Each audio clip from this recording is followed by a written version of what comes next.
From the moment I was born, the world itself has been steadily sapping away at my strength. Iridescent moon, was this truly what you wished for?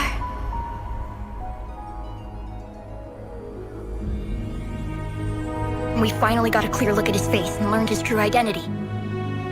I want you to kill him. He would never suspect. A visionless visionary? I did indeed lose my power to see the future, right up until just now. I believe I saw something new. Why is he attacking the damselette?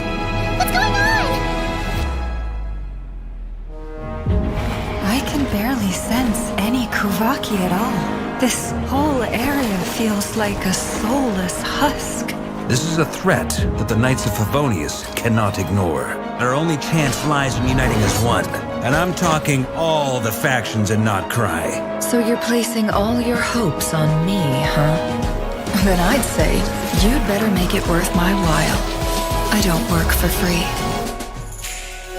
Let the simulation begin. Can't hide the truth. Let's see what you're made of. Seek within. Sethos and a few members of the Temple of Silence rescued Layla, who was out in the desert trapped in a state of delirium. How many moons are there in the sky? What causes our rise and fall? What obliterates love and hate? Even now, with the sun shining high in the sky, there are those who would call forth a dead moon's ghost. It's dangerous being too sharp for one's own good, you know. Just you watch. It won't be long before calamity descends upon us all. Come on then, Mr. Ray here. Let's pick up where we left off. Within the next 24 hours, we will face the biggest crisis the world has ever seen. Freedom comes at a heavy price, doesn't it? He betrayed me. Some friendship, that is. I've missed this. Our king was such a proud, solemn man in those days. The far side of eternity. Will you not rest until everyone down here is dead? But the fragile crown was shattered by lies in the end. Your little game of heroics is over. You can never achieve wholeness when the world does not accept your presence. Get Kutan out of here! Running is our only option. I can distract him, so you'll have plenty of time to make your escape.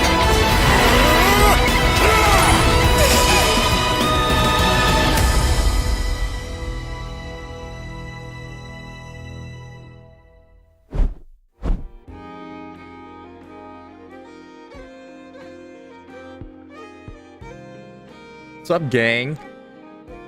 Alright.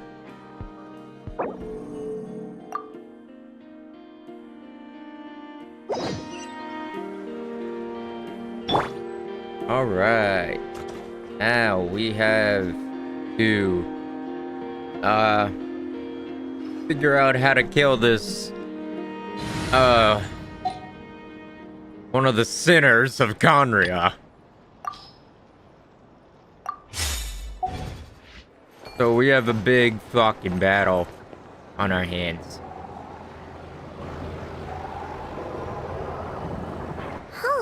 It's been a few days since we said bye to the others in Nasha Town. Still no news about Rarer, though. Where could he have slunk off to? If only he was gone for good. But with all the trouble he stirred up before, there's no way we've seen the last of him. Hello! You must be the traveler in Paimon? Yeah. Mr. Flint has been looking for you. Unfortunately, there's been a serious wild hunt attack over at the quarry. He thinks it's time to regroup and figure out a plan. The wild hunt? Oh, uh-oh! We better get over there, right away! Come on, let's go! Yeah.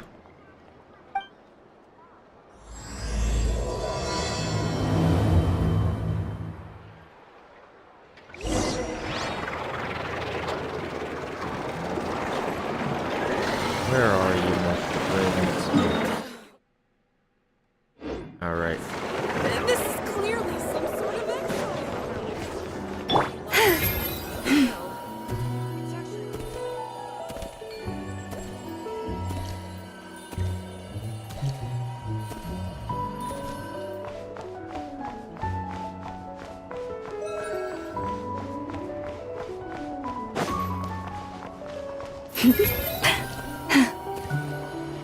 Mr. Flint's.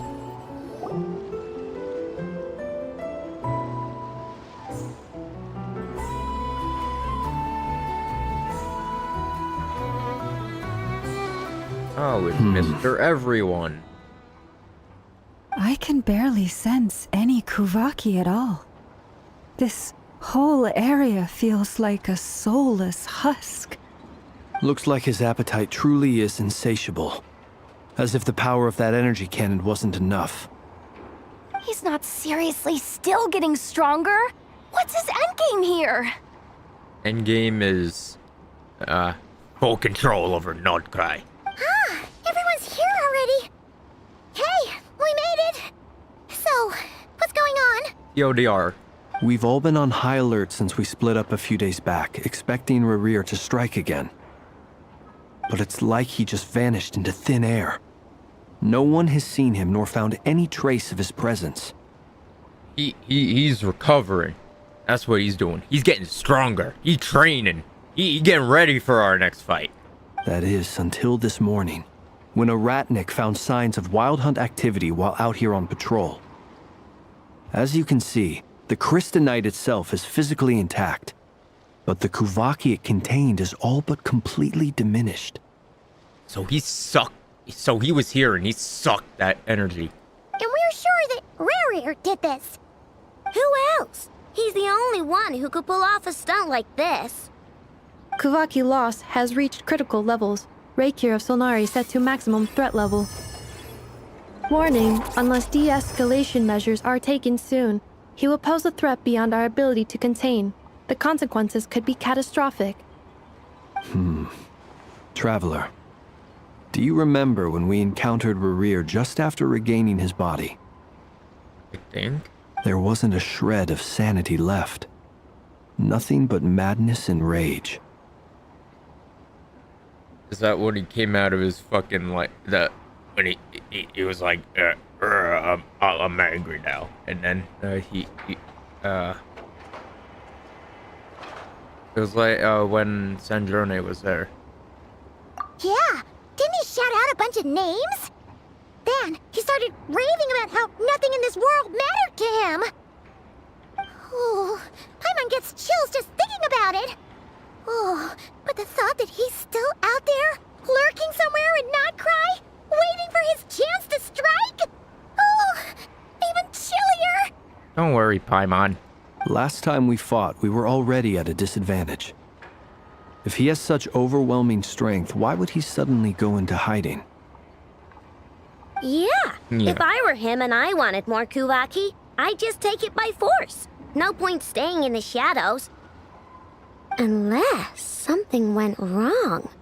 His whole resurrection thing didn't exactly go smoothly.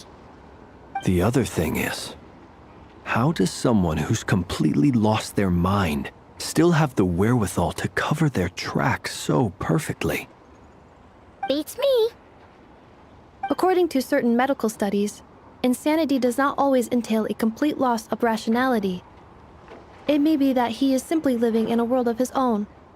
That actually sounds about right. He was ranting away to himself the whole time, like he had zero interest in talking to us. There are many unanswered questions here. He could be right under our noses, and we'd still be in the dark. Besides his name and title, we know little about him. Certainly nothing about his past, or what he might be hoping to achieve. Exactly. And we wouldn't even know where to begin looking. Even Boss hadn't heard of the Reikir of Solnari before all this. I'd be willing to bet that even if we gathered together every scrap of intel in nod-krai, we still wouldn't find more than, like, 3 useful facts about him. So, if we do nothing, he'll just keep getting stronger. But if we want to investigate him, we have no idea where to look. Last time we had Marionette and her big robo-buddy to help us, and we still barely held our ground. If we had to face him alone... Yeah, and even then, we got teleported out of there.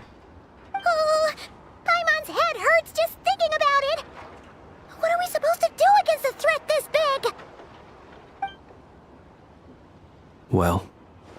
I do have a little hunch about his next move. Given that he attacked the quarry, I'd say it's likely he'll target other places rich in Kuvaki. Yeah. Somewhere like the Eye of Krati, or the Pillar of Embla. One thing's for sure. If we just sit back and let him keep absorbing Kuvaki, we really won't stand a chance against him. A perfectly reasonable hypothesis. However, it is worth noting that these two locations are quite far apart.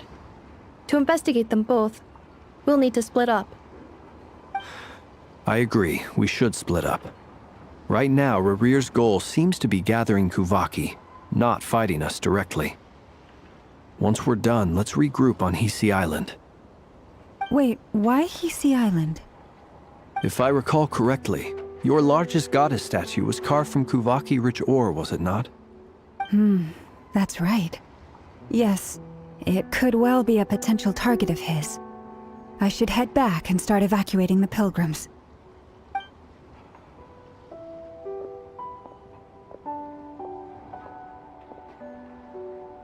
Splitting up's always gonna be risky. But I guess we don't have much choice, right?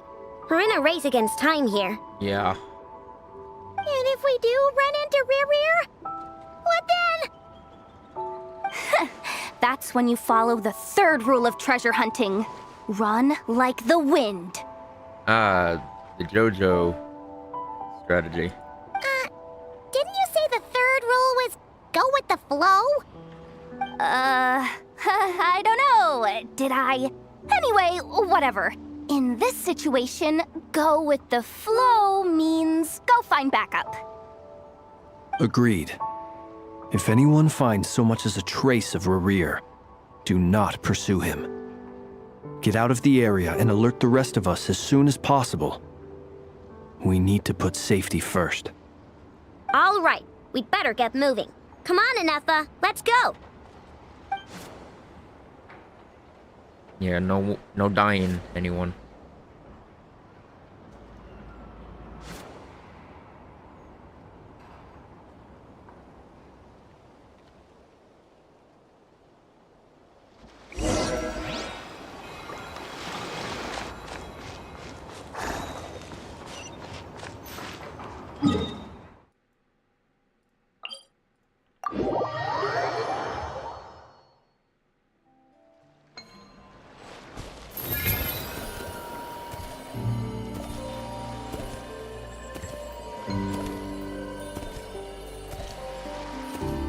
What's up, gang?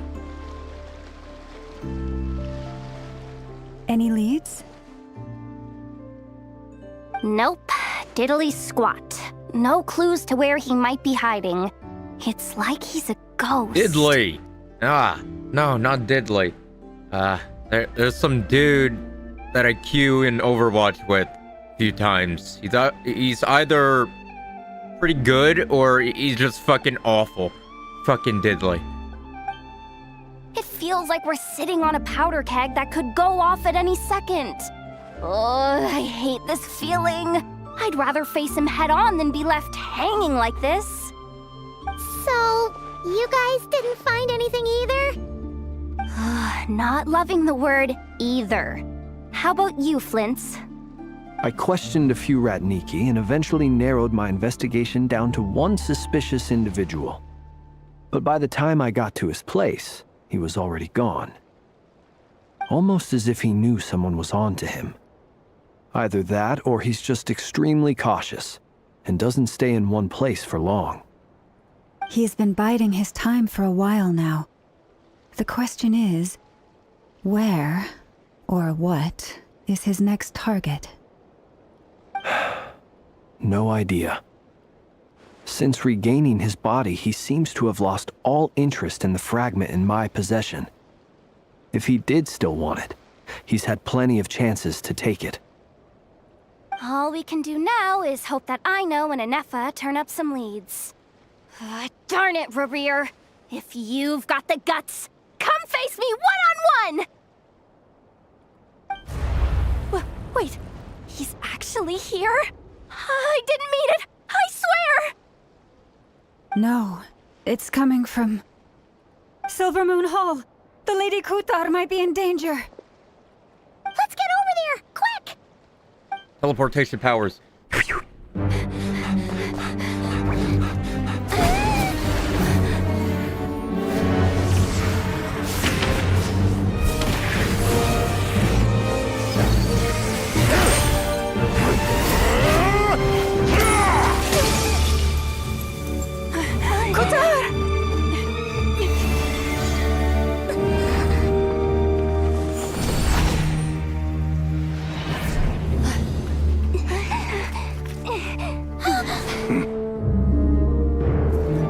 Why is he attacking the damselette? What's going on? No time for questions. Yeah. Stop him!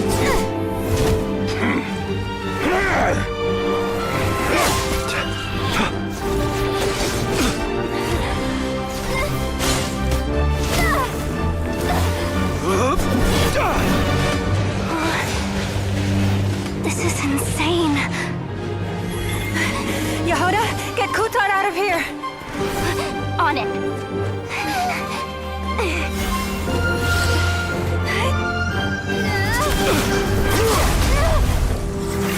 Get down, Mr. President. Look where your feeble light has gotten you. Now you shall plunge into darkness. Thalindus, soon I will find a way. Watch out!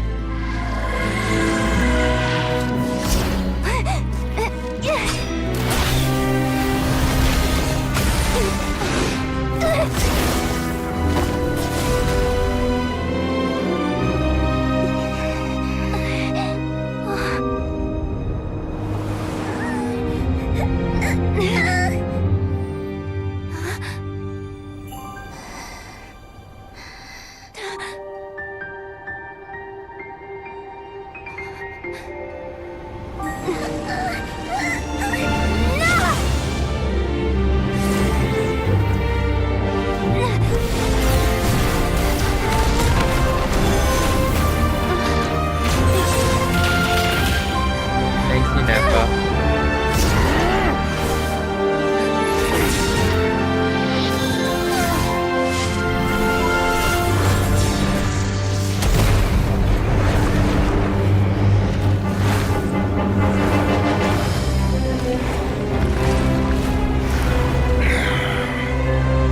Find them, even if it means turning this place to ashes.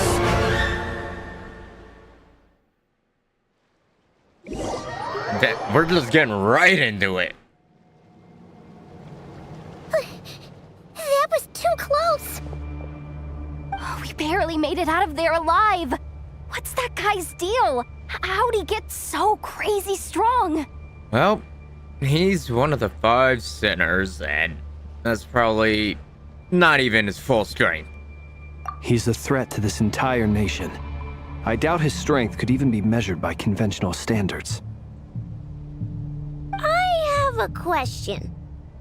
When me and Anefa showed up, we saw him chasing after this lady like he wanted her dead.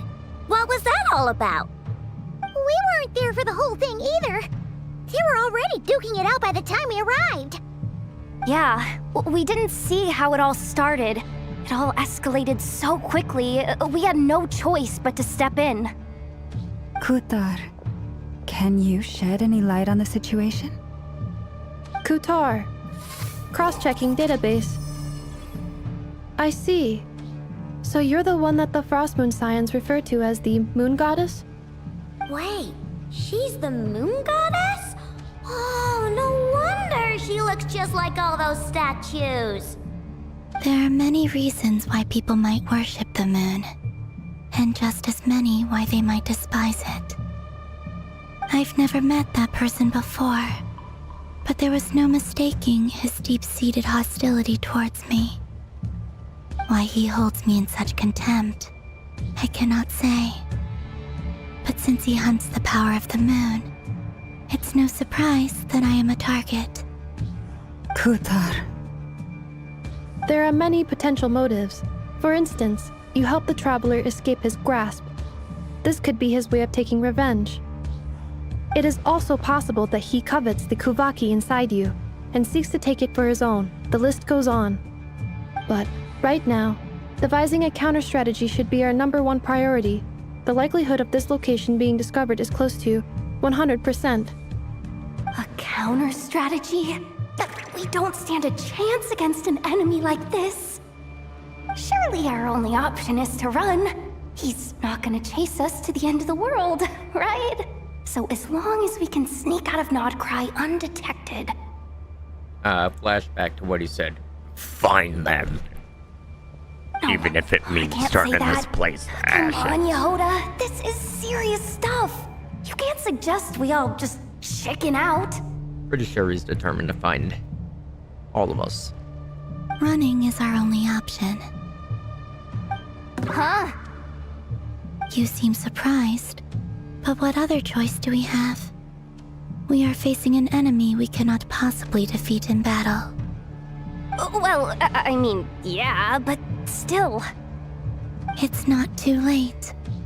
I can distract him, so you have plenty of time to make your escape. Wait, what? You're gonna act as bait? Doesn't that make sense? I'm the one he's after. There's no need for you to risk your necks on my behalf. A coyote doesn't stop for bypassers while it's howling at the moon. What is it, Loma? The Frost Moon Scions have already grown accustomed to life without their goddess. My presence here is no longer essential, and this is not my home, so you needn't ask me to stay. We can't just roll over and let him get away with this. That's not our style. Yeah, we can't just call it quits after everything we've been through together. Besides, she'd pretty much saved my life back there. If I just ditched her now, I'd never forgive myself. We can't overlook that you have saved our lives multiple times now. To talk of returning the favor would be a little crass for my liking. But suffice to say that we are friends, and friends look out for one another. Yeah. Rira's true objective remains unclear. Even if we were to sacrifice Muskutar, there's no guarantee he would stop. Also, running away isn't going to solve anything. We have to press on the fight. Even if we're going to get our ass kicked. But... Kutar, I know why you left the Frost Moon Scions so long ago. It was because people started treating prayer as a form of trade. They would make self-centered wishes, force you to accept meaningless offerings in return, and then expect you to perform miracles for them, as if that were their entitlement. If it were me, I might have walked away too. But I believe that time can change everything, and that sometimes it takes losing something precious to appreciate its true worth. That is true. After much reflection, I've realized that this was never about whether the Frost Moon Scions need you. Any relationship based on need is purely transactional. What I truly hope is that you'll choose to stay, not out of obligation, but as part of our family. You were born here, and now you've returned. Who knows? Perhaps it was the moonlight that guided you home. Thank you, Lauma. But my power is on the wane. I'm afraid I will be of little use to you now. We'll find a way. You've saved us, like, so many times, so now it's our turn to save you. Very well, then. I'll do as you say. Both times you saved us, we were transported across great distances in an instant. Is that one of your powers as the Moon Goddess? It is, but I find it very draining. I barely managed to pull it off just now, and it will be some time before I'm strong enough to do so again. Rejected by the world, my power is dwindling. Like a lake cut off from its source, slowly shrinking away. Now, it has almost run dry. What do you mean, rejected by the world? The 3 moons belong to the ancient bygone era in which they came into being. From the moment I was born, the world itself has been steadily sapping away at my strength. That's why we need the moon marrow to borrow the eternal moon's power. Then we could have the power to fight him, maybe. The 3 moons are not one and the same. As the goddess of the frost moon, I cannot wield the powers of the other 2. Yet moonlight has a way of blending together. Each can reflect the other's glow. So when our fingers touched, I was able to restore my strength by drawing Kuvaki from the eternal moon's marrow. But this method of recovery is painfully slow. If only we could find the... It's the Wild Hunt! Even faster than we expected. We'll have to finish this conversation later. See how those Wild Hunt creatures are running away from us. They're likely just a scouting party, which means Rerir won't be far behind. Then what are we waiting for? Let's get the heck out of here!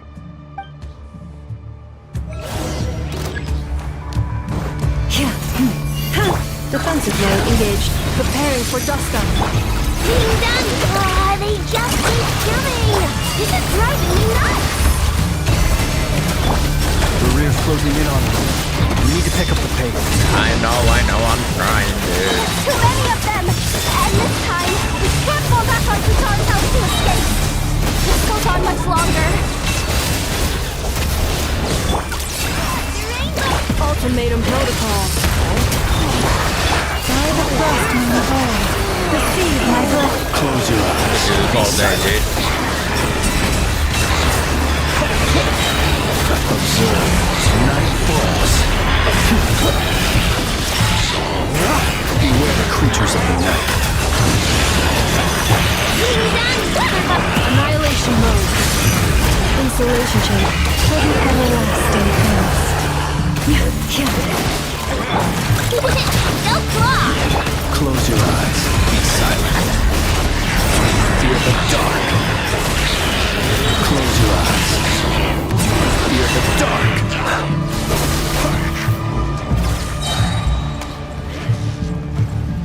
Am I supposed to run?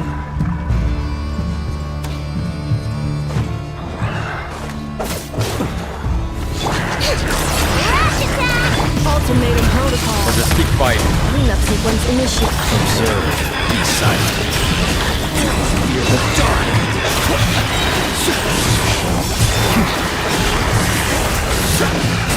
Dance with the wind!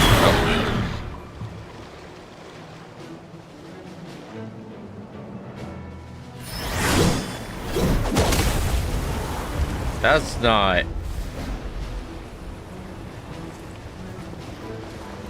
That's...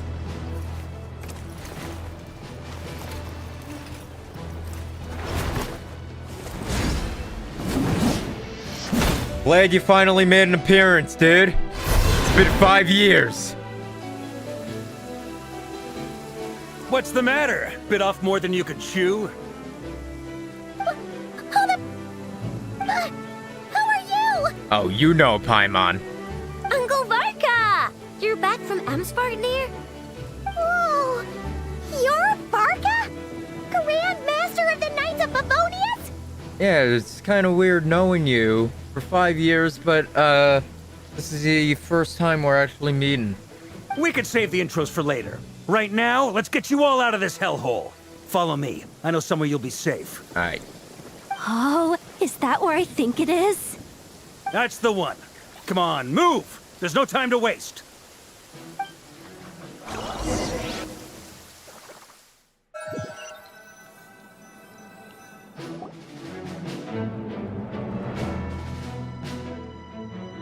Wow! Where are we? This is so well hidden. Well, that goes without saying. This is the Knights of Favonius' meeting place in nod-krai, and a contact hub for the Northern Intelligence Network. The Northern Intelligence Network, the NIN, and NIN. AKA the black market of intel. No matter what faction you're with, it's the place to buy and sell information. Their headquarters are in nod-krai, but they've got contacts in every nation. Finally, Hoyo made a character that actually looks like a man, unlike Diluc.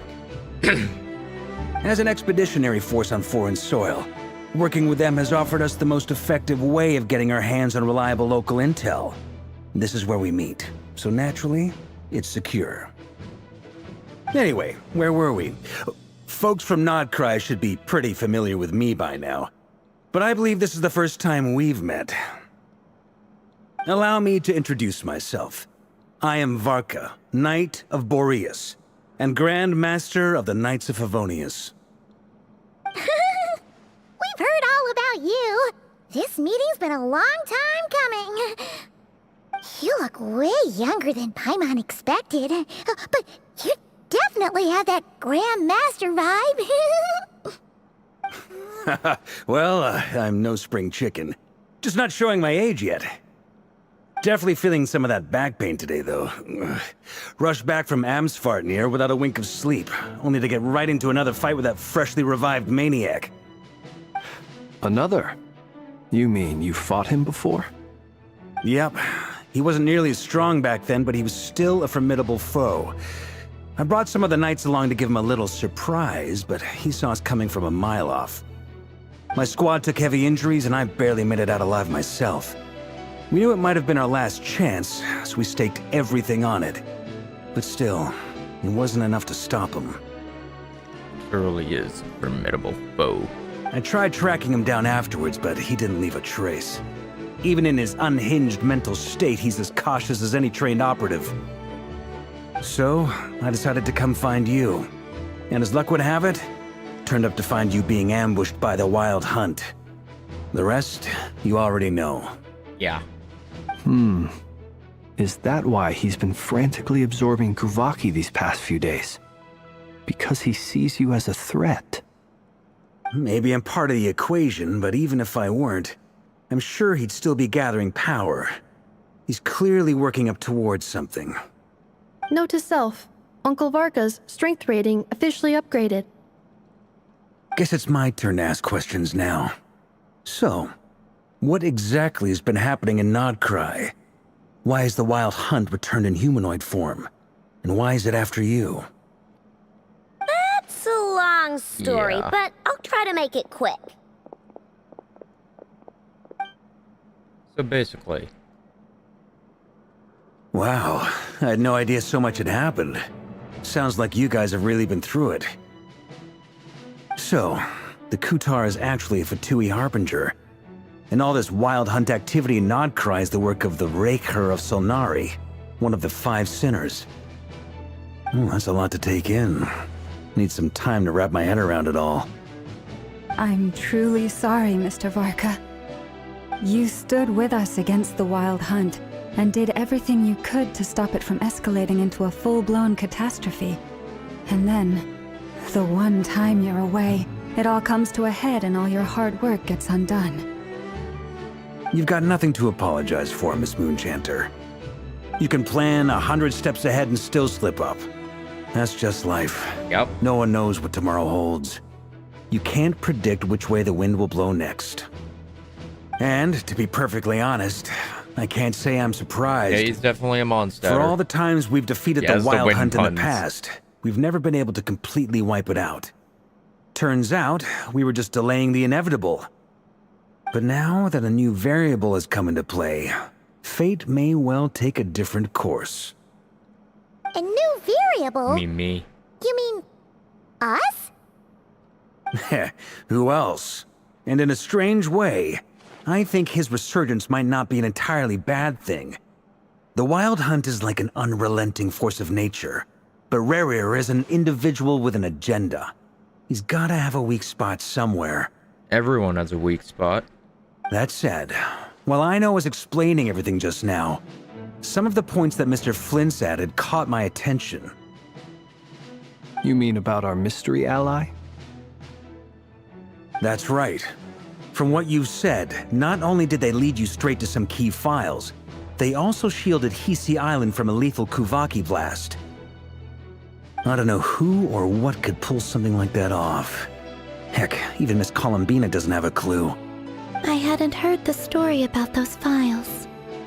Would you mind repeating their titles for me? Wild Hunt Phenomena Log, a nod-krai in Ratnik's Field Journal, and Kuvaki Survey Log. Oh. No. Still doesn't ring a bell. Another dead end. Guess all we can do now is hope that our mystery ally keeps showing up when we most need them. Still, it's safest to assume they won't be intervening again. From here on out, we'll have to resolve this crisis by ourselves. Your intel also explains something else I've been wondering about. The reason I led my team to Amsfarnir was because we'd had reports about a possible source of the Wild Hunt showing up there. But once we looked into it, it turned out to be a red herring. I don't know who was behind it, but clearly, it served its purpose. I doubt it's by chance that he happened to make his comeback while my attention was diverted. And from everything you told me, it sounds like his scheming began well before his return. So maybe luring me away was all a part of his plan. But is it even possible that he orchestrated all of this by himself? The Moon Maiden and the Raker of Solnari, nod-krai of all places. The way everything is unfolding, it can't be a coincidence. So, what do we do now? Got any ideas? Right now, we've got at least 3 things to consider. Let's go through them one by one. First, we need to figure out how to take down Rerir. If we can't beat him in a straight-up fight, the rest won't even matter. To my knowledge, the bulk of nod-krai's fighting force is already gathered here. But even with everyone united, we're still no match for Rerir in his current state, let alone with his power still growing. What if there was a way to tap into a new power of our own? How so? Have you thought of something, Columbina? 3 moons once watched over this world. The Eternal Moon was the largest. The Frost Moon was the brightest. And the Iridescent Moon was the most mysterious. They say that back then, the 3 moon goddesses wielded immense power. Enough to shape the workings of the world itself. I now bear the Frost Moon's power, and the Eternal Moon's marrow resides within the Traveler. Hold on. Are you suggesting... The Iridescent Moon, the last piece in the puzzle. That's right. If we can find the Iridescent Moon's marrow, I will be able to regain my strength much more quickly. The 3 moons are said to stir the tides and illuminate all things. Perhaps they hold further secrets beyond our understanding. According to my analysis, the solution is feasible. However, it is subject to one major condition. How do we locate the Iridescent Moon's marrow? I know a way, but we will need to visit the Fatui's Experimental Design Bureau. The Experimental Design Bureau? Are you saying we need to involve Marionette? Yes. I must speak with Sandrone. Let's go. It's a long way from here to the character. Experimental Design Bureau. There's a high chance you'll be spotted. You shouldn't go alone. Then I will go with her. Then that's settled. Next up, our second priority. Somehow, we need to figure out Rerir's end goal. As you saw for yourselves, when he was still in his Wild Hunt form, everything he did was for the sake of recovering his body and resurrecting himself. His first act since then, after laying low for a while, was to try and assassinate this young lady. People's obsessions often reveal their greatest vulnerabilities. There must be a reason why he despises the moon so deeply. Perhaps it sheds some light on his title, the Raker of Solnari. The Wild Hunt has plagued nod-krai for centuries now. If we want to stop it for good, we have to get to the root cause of what's driving it. It's true. We still know very little about him. If Kutar hadn't given us that lead, we wouldn't even know his name. But where would we even start? I doubt even the Intel Queen of nod-krai has a clue, and she has info coming out of her ears. Oh? That's a rather hasty conclusion for someone who's so painstakingly meticulous when it comes to dealing with machines. She heard me. I never... Boss! What are you doing here? I'm now asking myself the same question. I received a letter from a humble knight of Favonius, requesting a meeting to discuss a major business deal. But it looks like this humble knight had something else in mind. Details, details. Miss Nefer, the important thing is that you've arrived at the perfect time. Since his failed ambush, I've been racking my brains trying to come up with a plan to fight Rerir. Given the severity of the situation, I think it's fair to say that our only chance lies in uniting as one. And I'm talking all the factions in nod-krai. We can't do this without the Curatorium, but I knew it'd be a tough job to win you over. So, I took the liberty of reaching out for a little chat. Wait a sec. How did you even hear about this place, Nefer? Didn't you say this is meant to be the Knights of Favonius' meeting spot? And a contact hub for the Northern Intelligence Network? And isn't it supposed to be super hidden? You really think he could have gotten settled in nod-krai without my help? Besides, I'm the one running this gig. Of course I know where the meeting place is. You mean...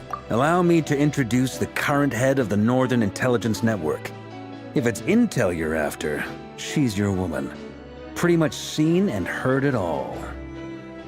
Please spare me the flattery. Let's cut to the chase. Seems like you've run into some trouble, huh?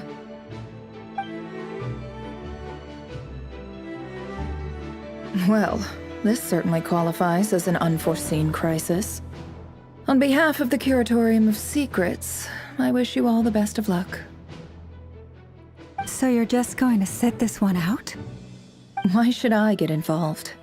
What could possibly be in it for me? What if we told you we can't do this without you? Oh? Then I'd say you'd better make it worth my while. I don't work for free. I can't put a price on something like this. It's just not in my nature. But then again, you and I have always been polar opposites in this regard, so I can't exactly say I didn't see this coming. If you insist on compensation, I will pay you. Consider this a formal commission. Sound fair? You just don't give up, do you? Too bad. I know you well enough to know you can't afford my prices. The riskier the job, the more it'll cost. And a moon chanter's stipend isn't exactly generous. Unless you're planning to start passing the donation box around among the faithful. Boss, just a thought.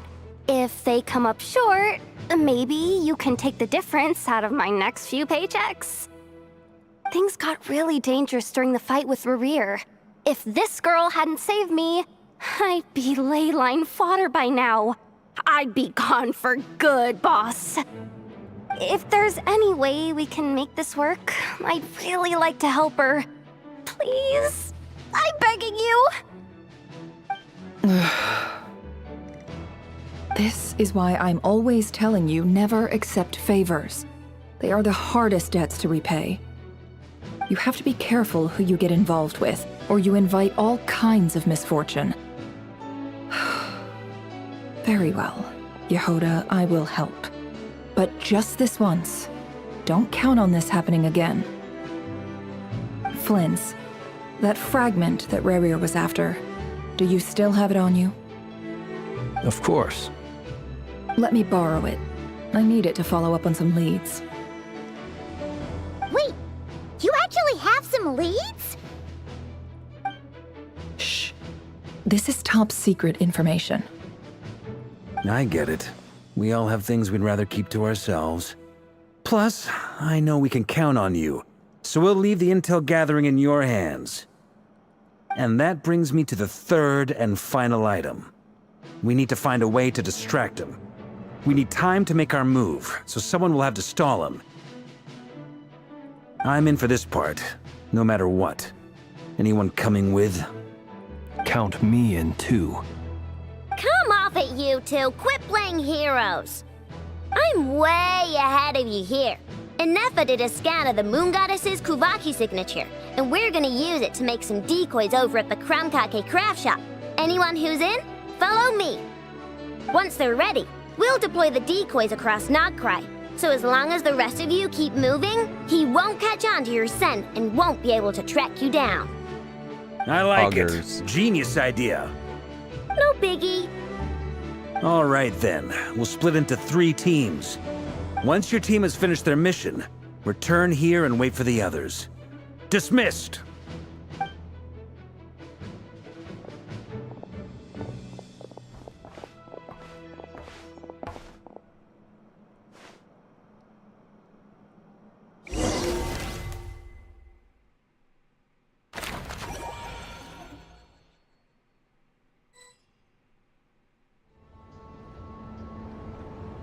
Nice transition. Lady Damselette. Wait, and you two? What are you doing at the Kuvaki Experimental Design Bureau? I don't know, what are you doing here? We've been doing our best to mind our own business lately. But if you're just gonna waltz up here like this, you're seriously pressing your luck. Don't blame us for doing what we have to. You really think that's gonna scare us off? We're not looking for any trouble. I just want to see Sandrone. Yeah, we have a request. Do I need to remind you that you're still a wanted fugitive for deserting us? Out of consideration for our former ties and the crisis we're all up against, we'll let you leave in one piece. But don't even think about trying to get inside. Let them in.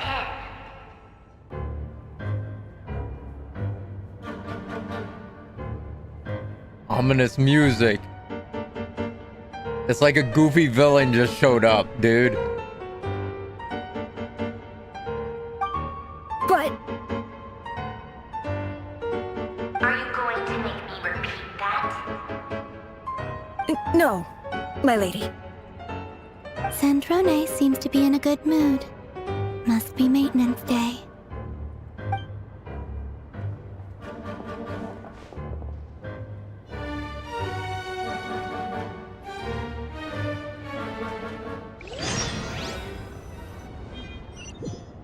The music fits her so well.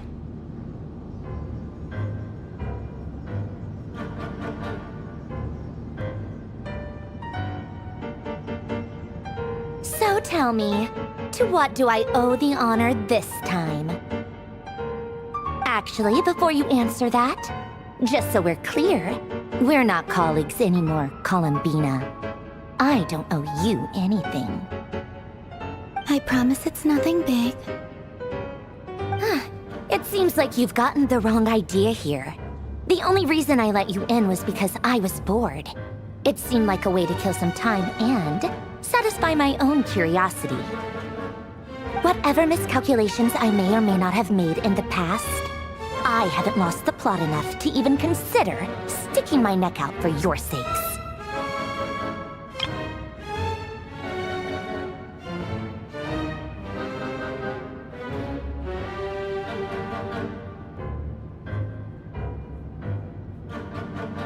I'd like to speak with Arlecchino. What? Huh? You mean the knave? Why didn't you say so? I'd like to speak with Arlecchino. Is she in nod-krai? No, she's not. Once the work on this facility was completed, she went back with the rooster and Regrator. The only ones in nod-krai are me and... What is it you need to speak to her about anyway? You and who? You and who? Because if it's who I think you're talking about, I need a little chat with him. Rerir is hunting me. If I'm going to face him, I must first retrieve the lost moon.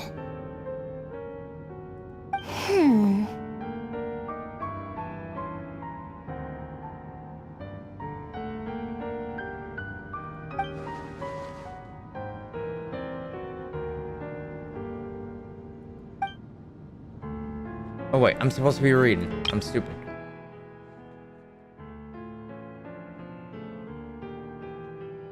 Marionette seems lost in thought, but she doesn't look surprised. She must know more than what she was letting on. I don't understand what Arlecchino has to do with the iridescent moon's marrow, but at this point, I have no choice but to go along with Columbina's plan. Is that a no, then? We're only doing this to stop Rerir. He's our common enemy. Like, come on, man. As if I need reminding. I was this close to settling things with him before someone decided to whisk me away to their weird little garden.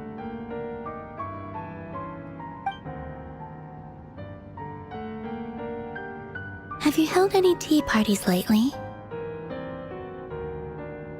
Tea parties? Yeah, obviously. You don't seriously think we'd pack it all in just because you aren't here.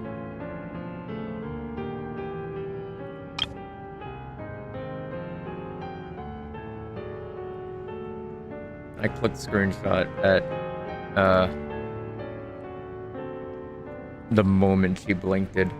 If anything, they've been more eventful than ever. Just me, Bob! Arlecchino, and a bunch of insolent, insensitive guests who won't stop asking where you've gone. Oh, they've been a real joy. I bet you served them the worst tea you have. Just like you used to do to me when I upset you. Damn, that's petty. Who cares about how good the tea is when there's no one around to drink it? I keep losing people. First Rosaline, now you? I'm running out of people who can make me laugh. Honestly, what could be more ridiculous than the multi-centenarian goddess, who's only ever had the plain herbal tea she received as offerings?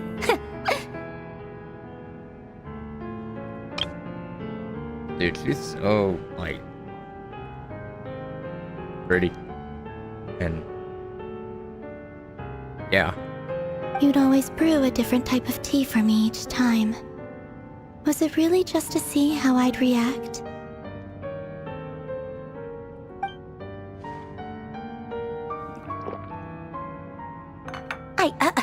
Well, duh. Why else? Watching you squirm was practically my only form of entertainment. Or was she genuinely trying to introduce Columbina to new flavors? Maybe all that coldness is just an act. Maybe they actually get along. Maybe she just a tsundere. Oh, yeah. And Capitano sometimes used to bring Tartaglia around too. But I guess we won't be seeing him again.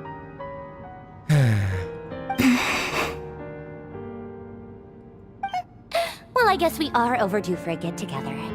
Polonia! Bob, do something. Have Fevronia pass a message to Arlecchino for me. It's time for tea. Will suffice. Pass along a message for me, too, if you would. My body cannot contain the marrow of 2 moons, so I'll be leaving one of them in her care. Excuse me? Who said you were on the guest list? If my tea meant that much to you, maybe quitting the Fatui wasn't your brightest move. Back when you were under the Tsaritsa's protection, no one would have dared come at you so openly. But that protection didn't come for free. In fact, I paid dearly for it. At the end of the day, it was just another transaction. I just got tired, that's all. I never wanted any part in their grand ambitions, And I've had enough of being treated like a bottomless supply of power. It brings back memories from the old days, when I was still worshipped as the moon goddess. Centuries on, it may be a different group of people, but I see the same greed in their eyes. I figured you'd leave eventually. You didn't have as much of a reason to stay as I do. The Tsaritsa gave you shelter and protection, but that was it. Nothing more, nothing less. Meanwhile, the Fatui demanded everything from you in return, until it was more than you could bear. I get why you left. And frankly, I have no interest in dragging you back just because the higher-ups told me to. But if you keep hanging around with this riffraff, the next time we cross paths, we might be enemies for real. What'd I do? She says that, but she's the one who just caved in and helped you, agreed to help Columbina. Guess that's our cue to leave. Yeah, let's not keep Barca and the others waiting. That might be your plan, but it sounds like someone else wants you to stay a little longer. Huh? What do you mean? Ooh. Listen.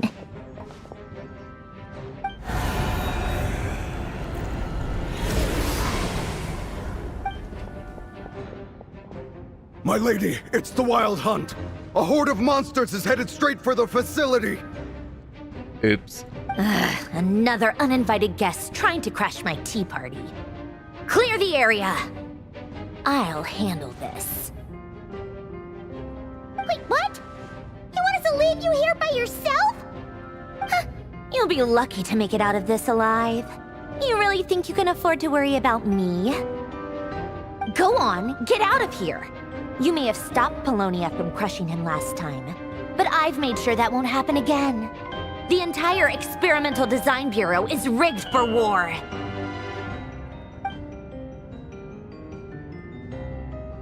Stay and watch if you want, but it'll be at your own risk. You're not flagged as friendlies in a weapons system. Just be careful. Aight. Don't tell me what to do! Look, if you're leaving, make it quick. Or you'll just get in my way. There's a secret passage on the second floor. It'll take you right to the plains out back. Stare all you want, Columbina. You're not getting another invitation to my tea party. I know. But thank you anyway, Sandrone. This is exactly why you shouldn't hang around with those people. All their melodrama and sentimental nonsense is rubbing off on you.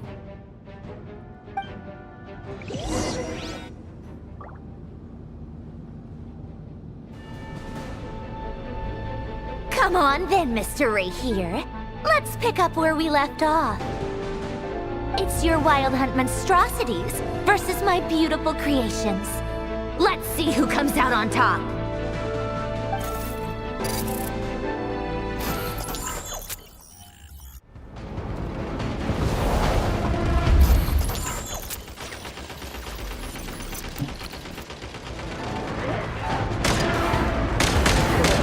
Aim lab.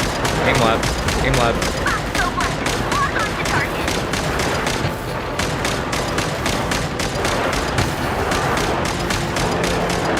It's like D-Day. Stop the Americans!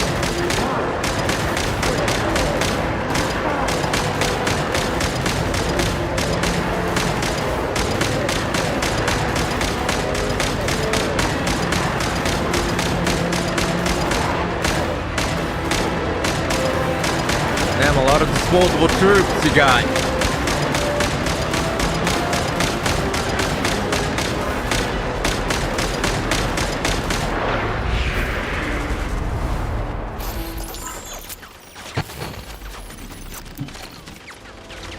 Good work, Bosco 1. Bosco 2, prepare to fire!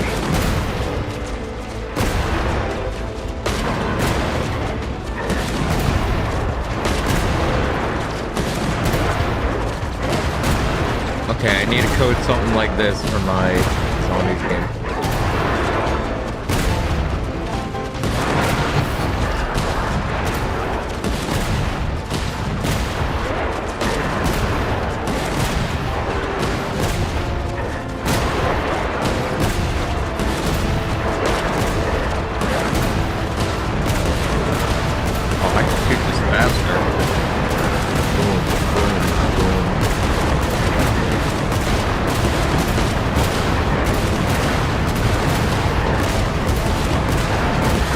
How many kills am I getting? Jesus!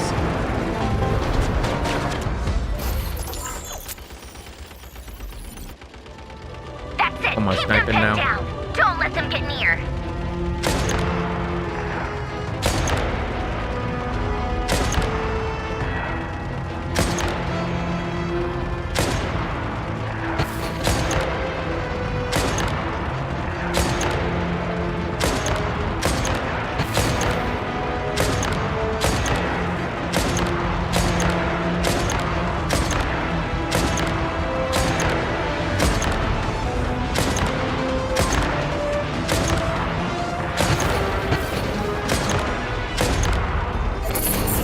Rotate out. Deploy all backup units. Get in there and hold the line.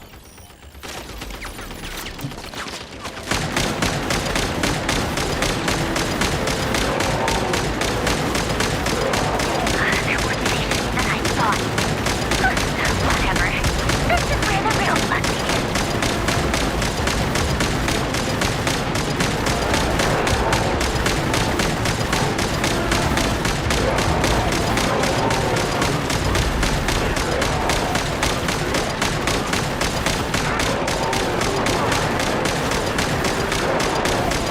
Don't worry. Once this is over, I'll put you all back together again. I promise.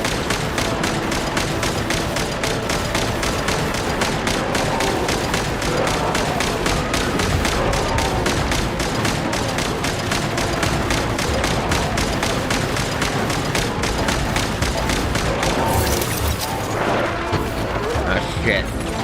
Finally, the reindeer himself. Time to... Huh? Where'd he go? Uh-oh.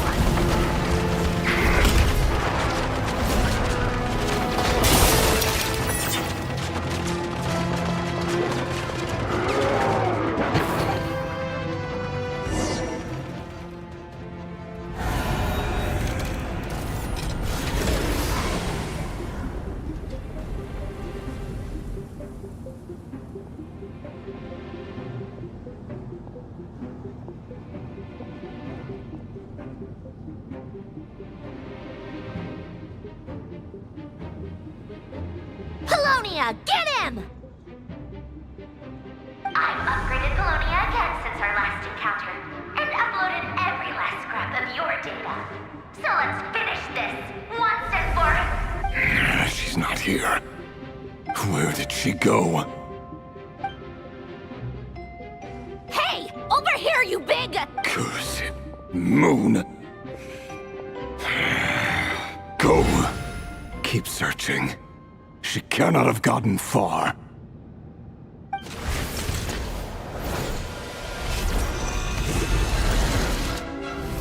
Bob, you're about to get one shot.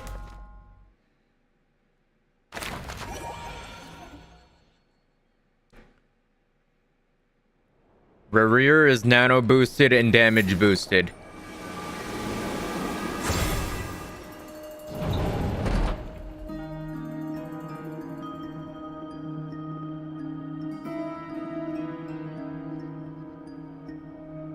So this is your method for investigating Rarir's past.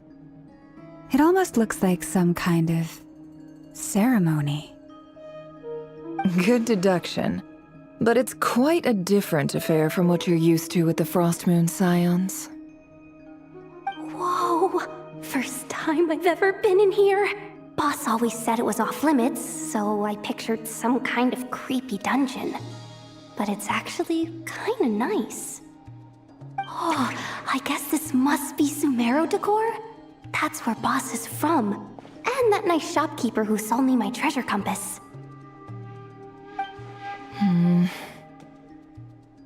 not sure exactly what you've got planned, but it looks like you're all set. When do we begin? Whenever we wish. But for some reason, I've got a feeling this isn't going to end well. I've never faced Rerir myself, but from what you've told me, his power is beyond anything I could imagine.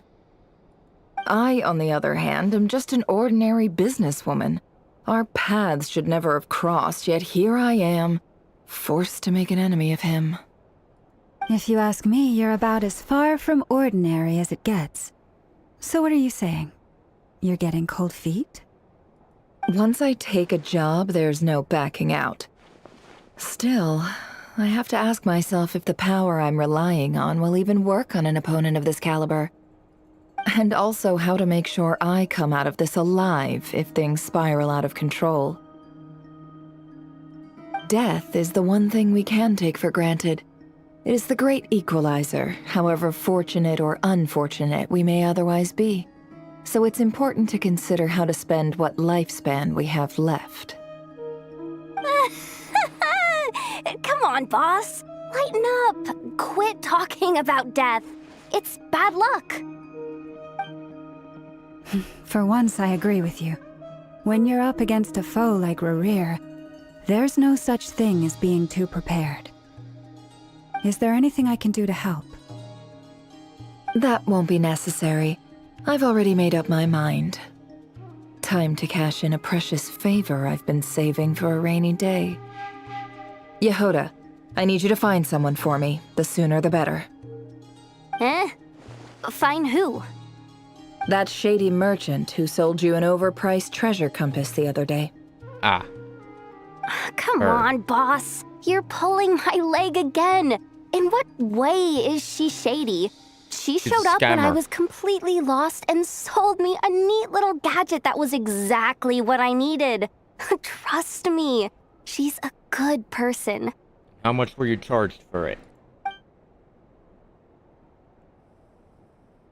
Anyway, I know who you're talking about. Don't go anywhere. I'll be right back.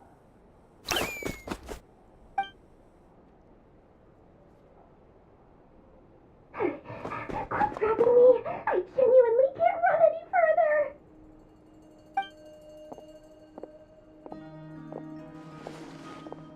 Hey, aren't you? What is it? What's the big rush? You dragged me out of a dream where I was literally swimming in Mora. I'm charging double my usual attendance fee. See, look how easygoing she is. After that rude awakening, she could have completely snapped at us. But instead, she kept it together and just asked for an extra fee. The song should not be nostalgic, but it is. I mean, dude, Sumeru came out 3 years ago. That's a little crazy to think about. Dori Sangama Bay? I never would have pictured you two doing business together. If you want to make it big in nod-krai, it's all about connections. Lady Nefer just so happens to have a lot of intel that interests me. And she also did me a big favor in the past. It was back when I first arrived in nod-krai. My trusty assistant, the genie in my lamp, had an adverse reaction to the Kuvaki and fainted. And when you know it, that's when I suddenly find myself in a life-or-death situation. Good thing my compatriot was there to swoop in and save the day. Why every region we go to, it just goes back to Sumeru? Oh, just, yeah, we got a character from Sumeru coming back. We got Yvette in Sumeru. We got Sethos, he's from Sumeru. We got Nefer, he's from Sumeru. I've been giving her a 30% discount off all of my goods ever since. Now, so that no one here feels left out, I'm willing to extend a 20% discount to fellow friends of Boss Nefer. Plus, any other friends you send my way will enjoy 10% off. What can I say? The great Lord Sangama Bay is nothing if not generous. So, let me guess. You've run into some trouble. I've got everything you could possibly need. And the more you buy, the more you'll save. You guessed correctly.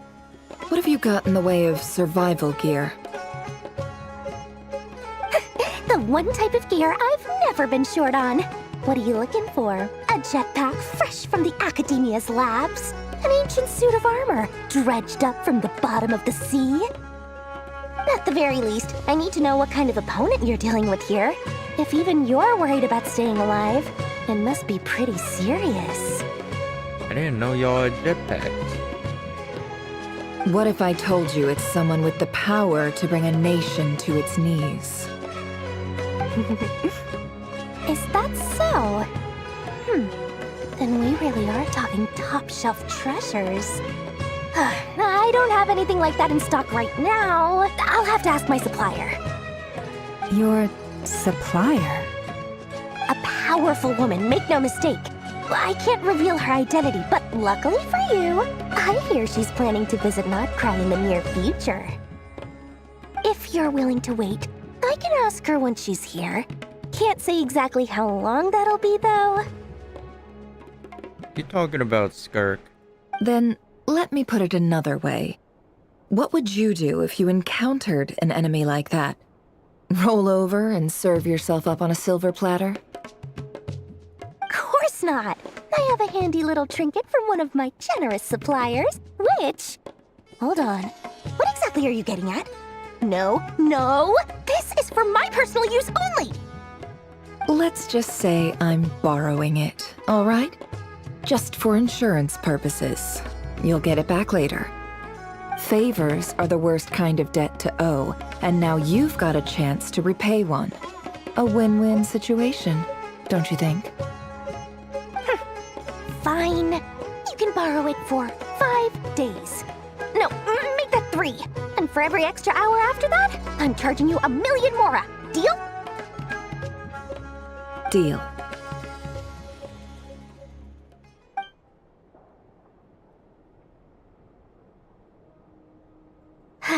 What a way to start the day. Now, was there anything else you wanted? Or can I go back to bed now?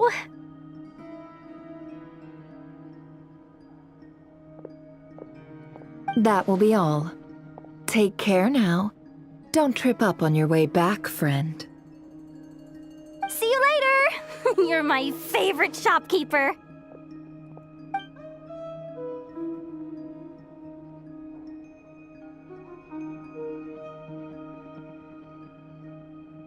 Excellent.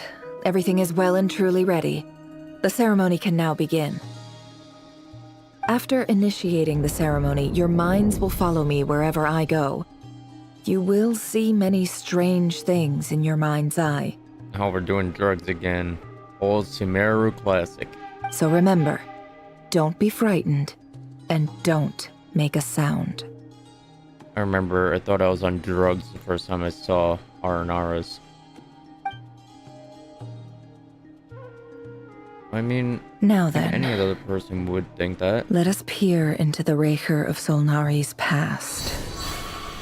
Imagine just seeing like a little Pokemon creature. I made it. I don't recognize this style of architecture. Must be Conrian. Simple furnishings, table and chairs. It's a more ordinary house than I might have expected. Looks like the fearsome Raker of Solnari came from surprisingly humble beginnings. Unless this passed for luxury in Conria. Unlikely. It was said to be a very prosperous nation in its heyday. Anyway, I'll keep exploring.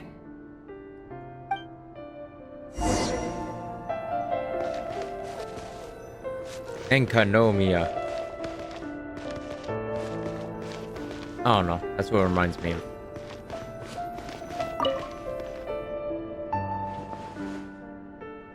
Hi, River.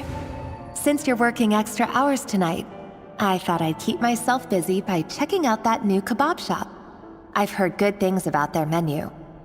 I'll test it out, and if it's as good as everyone's saying, let's go back together sometime. P.S. New stash from the Universitas Magistrorum. I brought some goodies home. A few teacups and a pin rack. Hope you like them. They didn't sign their name. But they must have been close. Sounds like they were living together.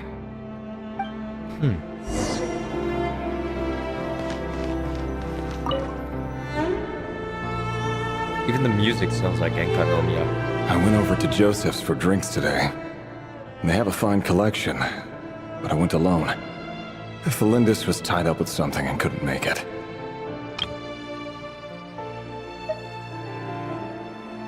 It's a bit overbearing to the dialogue. Joseph asked why I came alone, but I didn't really have an answer. He then went on to ask about other things. If you ask me, someone who asks that many personal questions is too nosy for their own good. But if he invites me again, chances are I'd still go. The Lindis. That's the same name Rerir mentioned. It is. Crane imports keep falling. If things don't pick up, we'll soon be back to meat and mushrooms only. Honestly, I'm not a huge fan of that new type of mushroom everyone's been into lately. Didn't it start out as a lab-grown variety? I heard it's even mildly corrosive. Seriously, why would you even eat something like that? People when they eat spicy food. I don't care if it's an impressive feat of alchemy. That just isn't the kind of thing I like to eat. I mean, what do you think citric acid is, dude? It's an acid, it's slightly corrosive, but it's in lemons and limes. Grain has to be imported. Stupid Rerir. And they're eating a diet of mostly meat and mushrooms. Could it be because Conria is underground, so it doesn't get much sunlight? That would explain why they use so much stone in their buildings. What I'm predicting, Conria is gonna look like hell. They even use alchemically modified strains for food. Seems like the people of Conria don't have many options when it comes to dining. I've just about saved up enough now. Time to buy it and keep it somewhere safe. Making a big purchase. I wonder what it is. Most of what's written in the diary are the mundane details of everyday life. It's clear that the author was an ordinary Conrian, or at least that they were passing themselves off as one. The author's handwriting doesn't reveal anything. It's neither showy nor stiff. In fact, it doesn't really leave a particular impression. He really is a professional. No wonder he's so good at covering his tracks. Despite what he's become, it seems like he's retained certain habits, at least in this regard. Near the end of the diary, you notice a page with a shallow indentation along the bottom. The previous page has been torn out. For now, its contents remain a mystery. Did Rary rip it out himself? He has it on his person. That's what we gotta do. It's inside his asshole. Who's gonna reach inside his asshole and get the paper out? Because I'm not doing it.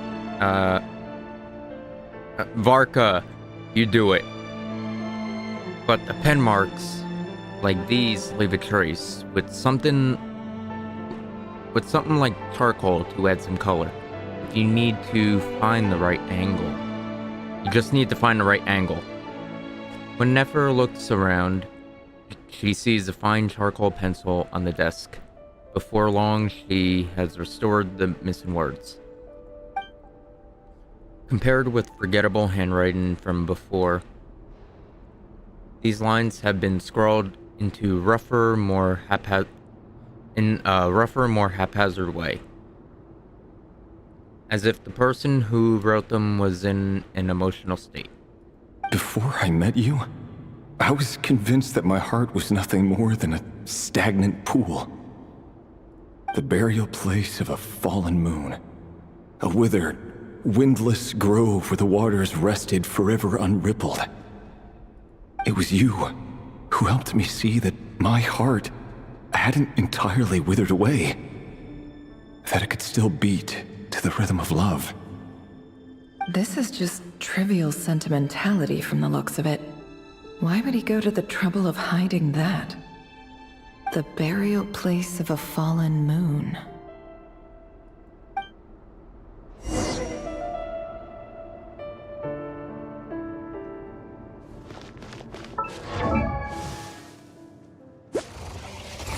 Curious. Damn. Bro, I need her weapon. Okay. Yeah, absolutely need it. Why'd they make it R3? Like, we're literally just walking around. C3. Yeah.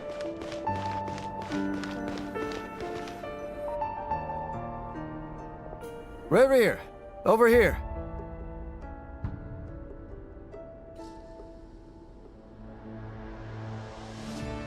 I know you can't see my face, but my jaw dropped. What? Dane! Oh, and, Vedalon here? What a surprise to see you here, sir. Hello there, Rerir. You need not address me so formally outside of court. He doesn't get that much free time, so I invited him over for a drink. Even the court prophet deserves a break every now and then, right? Well, I'm flattered. So, what are we discussing today? Hey, don't look at me. As far as I see it, we don't need an excuse to have a few drinks. Come on, don't give us that. Didn't you say you were about to pop the big question? How's that coming along? Who'd have thought the Great Twilight Sword was an even greater gossip? I just didn't expect you to be the first one to settle down and get married, that's all. Yeah. If you told me that a few years ago, I wouldn't have believed you either. How come we can't see Dane's human form? So, are you planning to come clean about your job then? I'm guessing you still haven't told her. Sure, I'll have to tell her at some point. But I'll need to pick the right time and place. To be honest, I have no idea how she'll take it. Come on, stop being such a pessimist. For all you know, she could be thrilled. I bet she'll be much more impressed by your actual job than the one she thinks you're doing now. I'm just happy Dane's voiced. A member of the King's Guard. Quite the cover story. Does the king himself even know? Of course he does. Anyway, enough about me. How have you been? Me? Same old, same old. Nothing much to... Huh? What's up, Fed? It's nothing. Vedalon, Dainslift's elder brother. Renowned throughout the court of Conria as the Visionary, and said to possess a wisdom far beyond the reach of any ordinary man. And yet, despite the gulf between us, he seems to have something to say about me. Does he even know me? Does he see me as a friend of his brother, or just another of the Vinster King's blades? Why did he react so strongly? Was it really to do with what we were talking about? Brown, curly hair and brooding blue eyes. So this is what Rerir looked like back in the day. Perfectly normal. No different from anyone else. As frightening as this monster is in the present, there's something even more unsettling about seeing the human he used to be.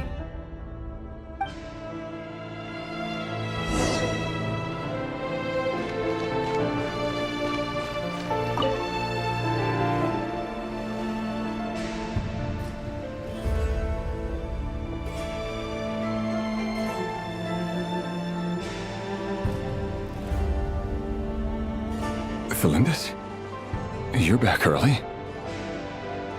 Our equipment's being serviced today, so I got off earlier than usual. How's your day been?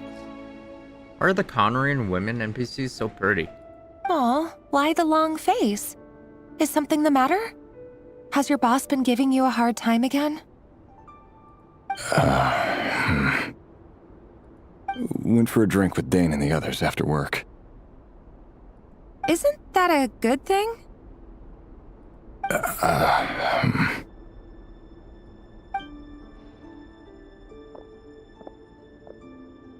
Vedifenir showed up today, too. You know, Daneslif's older brother. Ah, Mr. Vedifenir. Yes, I've heard of him. They say that everything he says ends up coming true. He overheard Daneslif mention that I'd recently proposed, and seemed to have an issue with it. But when I asked what it was, he kept it to himself.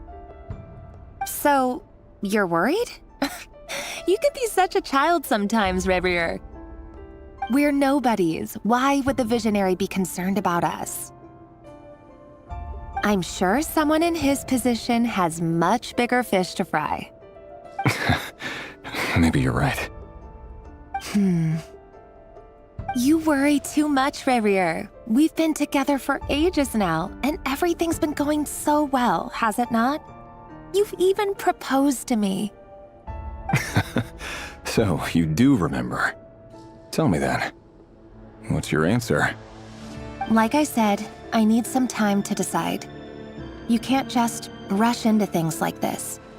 We may be nobodies in the grand scheme of things, but if we want things to work out, we've still got to plan ahead. All right. Take your time. Just don't keep me waiting forever. Nobodies. Sounds about right. In the eyes of people like Vedifenir and Daneslif, what do we matter? Can someone whose gaze is so fixed on a far-flung future even see the present clearly? Besides, the dynasty's fate rests with the king and his inner circle. Whatever I do, it won't make much difference. Meanwhile, every idea they come up with and every decision they make, it affects everything. These days, the king is lost in his research, and the purge of the Crimson Moon bloodline grows ever more intense. The opposition tried to speak out, but nothing came of it. And I'm under no illusions as to why. Because we eliminated them and got rid of their bodies. A man can have 1,000 reasons to carry a sword, but there are few good excuses to use it. Yet the king has never even considered a gentler approach, and he never will. I gotta say, the lighting in this part? Fucking nice. What becomes of someone who kills on another's behalf? Can he ever find true peace?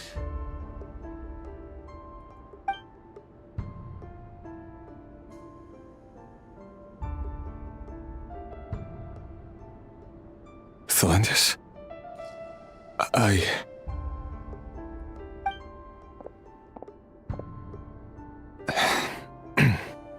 It's nothing. You were right. Fate has never smiled upon nobodies like us. But by the same token, it's unlikely to bear a grudge against us either. There's no reason we can't keep living happily together, cherishing the simple joys of each day as they come. See? You just need to stay positive, Revier. I can feel your warmth, your breath. You're right there, right by my side. Just seeing you makes me happy in a way I can't explain, and that's something that no one could ever take away from me. So smile, my love. Let go of that frown. You're right, Thelindis. I've just been overthinking things. That's better. Getting caught up about things like this will only ruin our evening. Speaking of which, all set for the ball tonight? I need to go get ready. You go ahead.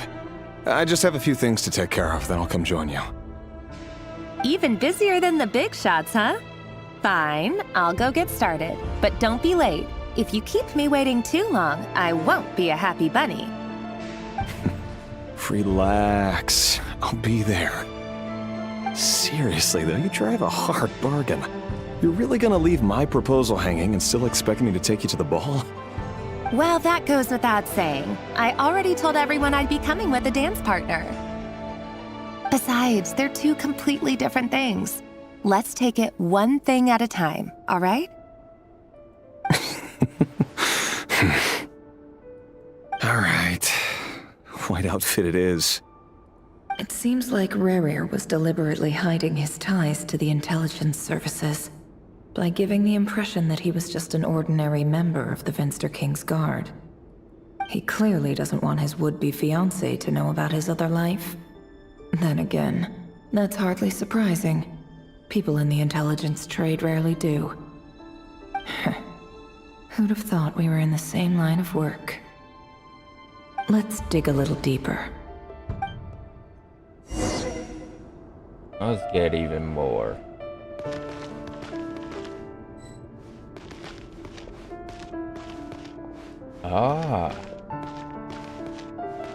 So we're basically reliving his memories, kinda.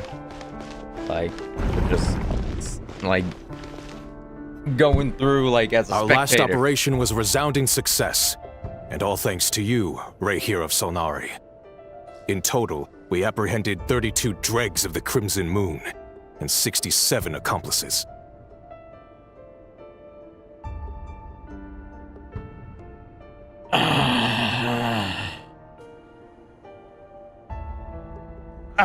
You couldn't have picked any other fucking number. There is an infinite number of numbers in the entire universe, and you pick that number. Okay. After all these years since the dynasty's fall, so many of them still linger on. Indeed, it cannot be denied. Yet it was destiny that the Crimson Moon should be overcome by the eclipse, and that His Majesty, the all-seeing Venster King, now guides our nation on the path to prosperity. Conria has no further need for a dead moon. But alas, there will always be those who refuse to see the truth, choosing instead to romanticize the past. That's not entirely true. Much about the Crimson Moon era was worthy of remembrance, and that's exactly why they keep trying to see it restored.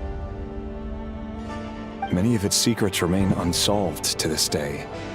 As it happens, that's precisely the field of study my partner is devoted to. Seeing that number hurt my fucking heart, dude. You still haven't told her what you really do for a living. You kinda did something funny like 69. I would have been... Or...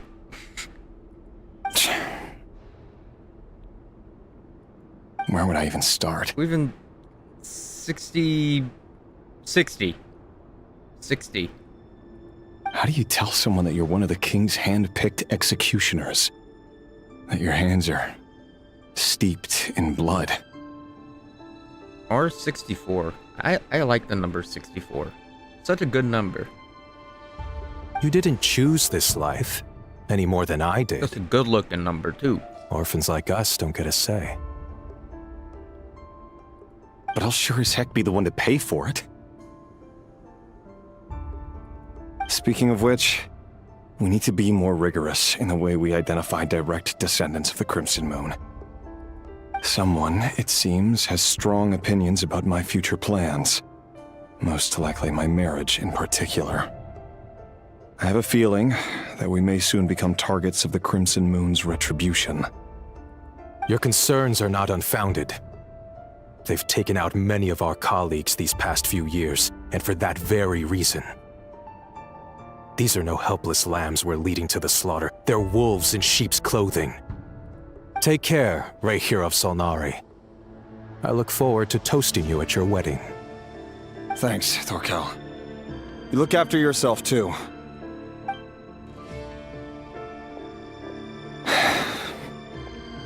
Thelindis, I never wanted to keep this from you. You're the last person I would ever want to lie to. But that's exactly why I can't tell you everything. There are things you shouldn't know. Things you cannot know. The moonlit dynasties are a thing of the past. Yet even now, with the sun shining high in the sky, there are those who would call forth a dead moon's ghost. Could that be why Vedalfnir held back? Or was it because of some court secret he's not at liberty to share? I have to get a clear answer from him. No matter what happens, I will protect the Lindis. Rerir seems to be very concerned by Vedalfnir's reaction. Vedalfnir and Dainsleif, the Visionary and Twilight Sword. So that's what they were really like. I've investigated this whole area now. There doesn't seem to be any other memories here. Should I try somewhere else? Wait a second. What's this black smoke? That's ominous. Is this like a super dark memory? So, he's late after all. Just you wait, Rerir. You're in for it. Big time. Just a bad memory. Are you waiting for someone, ma'am? Could I tempt you into buying some flowers? Oh, sure. Pick me out a pretty bunch if you would. Thank you. But I'm afraid none of them are as pretty as you. Damn, dude got the riz. For someone so young, you sure have a way with words, don't you? Rizzler in training. I'm only telling the truth. Look me in the eyes. You'll see I'm not lying.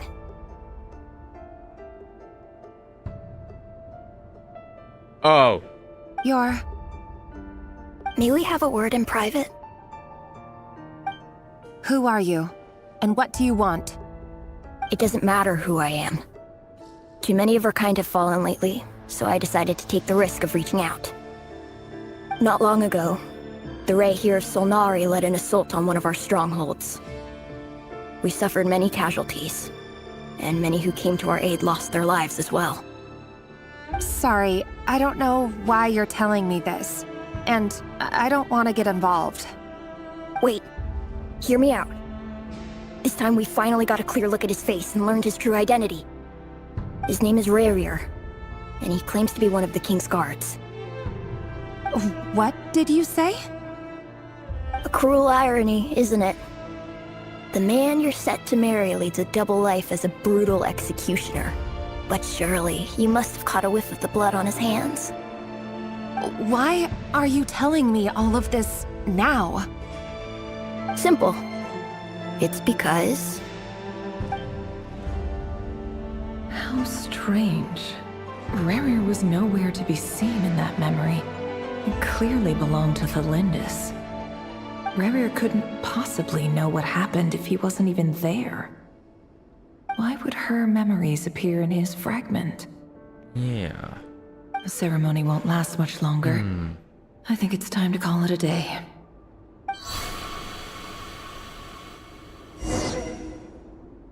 Interesting, dude. There's a lot going on. That's like... just... So that was your doing? Did you just pull us inside Rerir's fragment to spy directly on his memories? Any more questions, and I'll have to start charging. I had no idea you could do that, boss! Seriously, that was amazing! We're not worthy. We're not worthy! I gotta admit, though, I'm itching to see what happens next. Feels like we barely scratched the surface. I'm just as curious as you are, but the ceremony only allows for limited time inside. That's all we can see for now. Luckily, we managed to learn quite a lot. So far, so good. I just hope the others are doing okay too. Yeah. Especially the group with the Traveler. Their mission is a risky one. Let's hope it's all going smoothly. I think it did. If Kinda. you're worried about them, go see how they're doing. If I know Boss, she's gonna need some time to write up all the details and make sure it's all coherent. I'll stay behind to lend a hand, but feel free to head back and meet up with the others.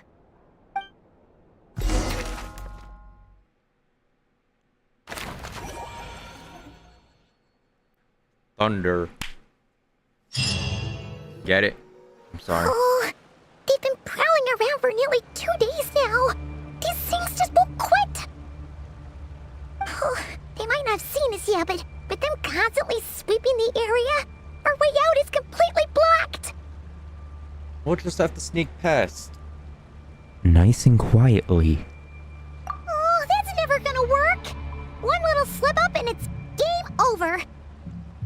If they spot us, they'll run straight back to Rare. And once he knows we're here, it won't be long before he's breathing down our necks again. Be that as it may, we still have to try. Or, what else are we gonna do, Paimon? Just fucking sit here and do nothing. Oh, guess you're right. Alright, time to zip it. Yes.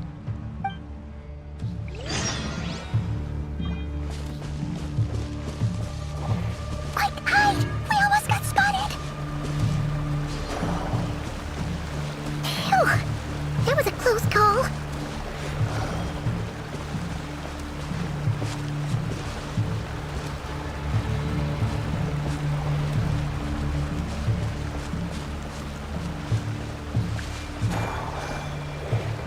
Watch out! He's coming this way!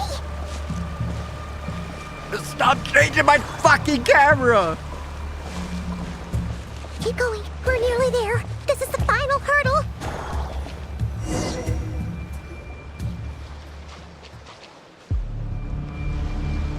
Oh, there's no end to these things. Can't keep going on like this. Surely there must be another way out.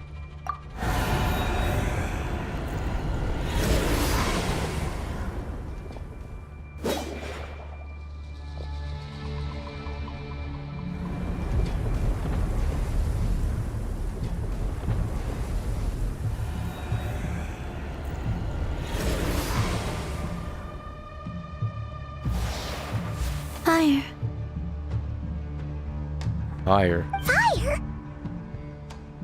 Wait, what's that smell? Oh no, there's a fire! That looks like a very specific fire.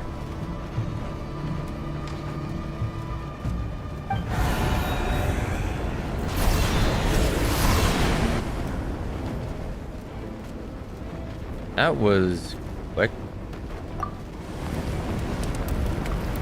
Well. Look who it is again.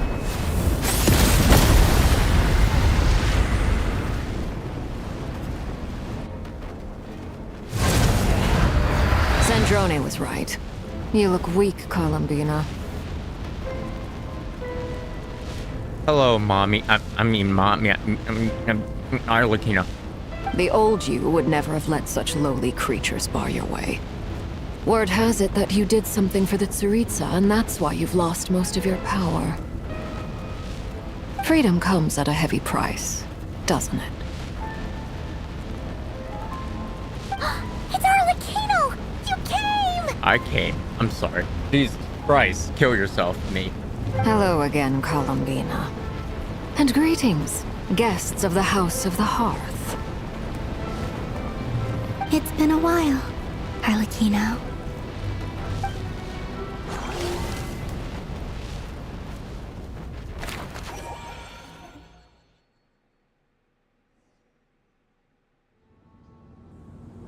I like the little doodles at the corners.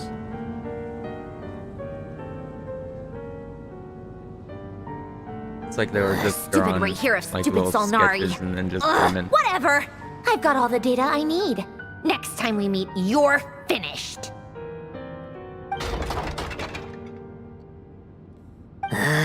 He sure doesn't pull his punches. See, I told you Bob was gonna get one shot. He's currently nano boosted, and he has damage boost from Mercy, and what else is there? He got that little bubble thing from Wuyang. He got Zarya bubble. Like, dude is powerful. He's not stoppable right now. Do you need a hand? You can do me a favor by staying out of my way. Can't you see I'm busy? Wait a minute. I recognize that voice. Hello, Miss Sandrone. Father sent us over to help. Ah, well. Look who it is. How considerate of her. Hey, Fremine, get over here and help me fix this. Lenny, you do your thing. Just keep your sister away from my machines. Meow. Nearly every machine that cat girl touches ends up going haywire. Go put her on cleaning duty or something.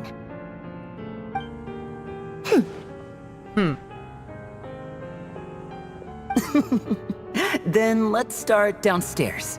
Fremine, we'll leave this place to you. You've got it. Wait a second. Pretty sure there's still some tea in the cupboard. If you want some, you'll have to make it yourselves.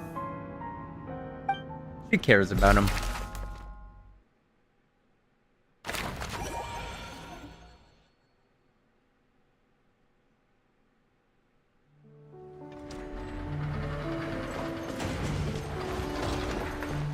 Return to the secret.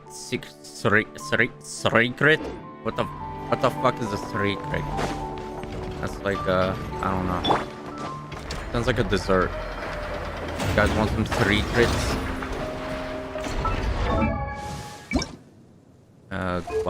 Glider.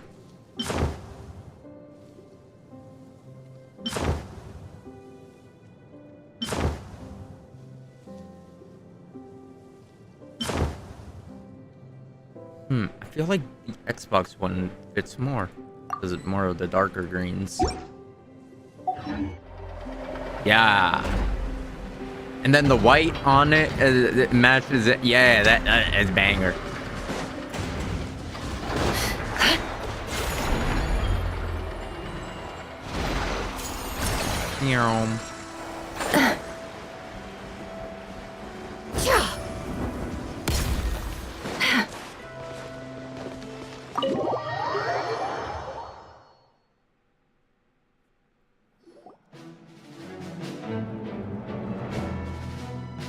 Hoorah. It's a relief to see you all made it back in one piece.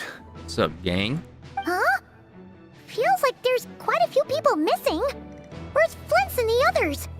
And what about... I returned ahead of them. Sorry, Flint is Paimon. helping Aino and Nefer to set up the decoys and buy us some time. As for Miss Nefer...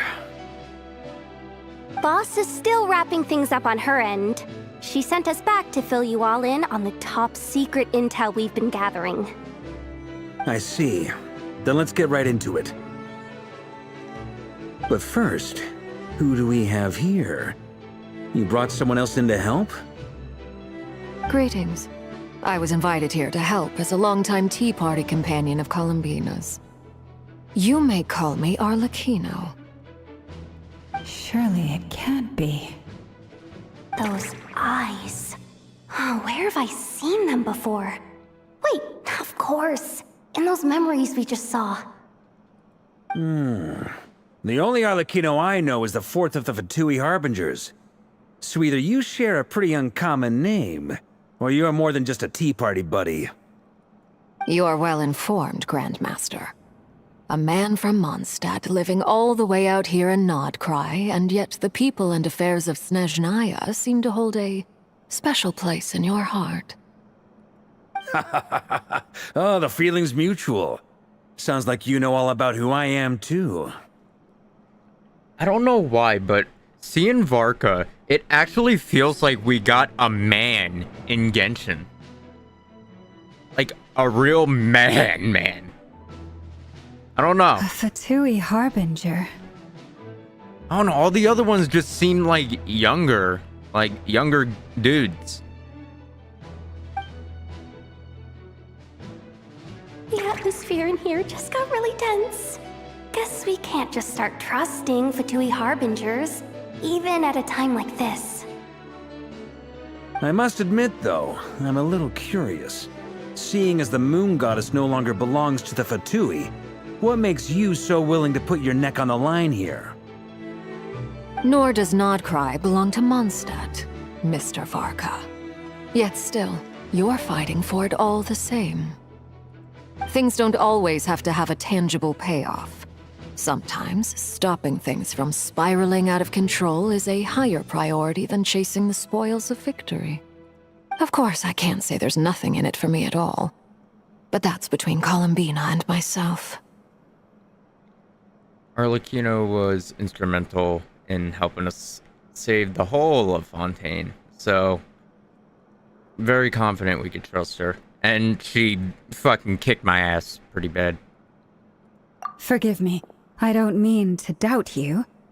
It's just that the Fatui really have been the source of many of our troubles.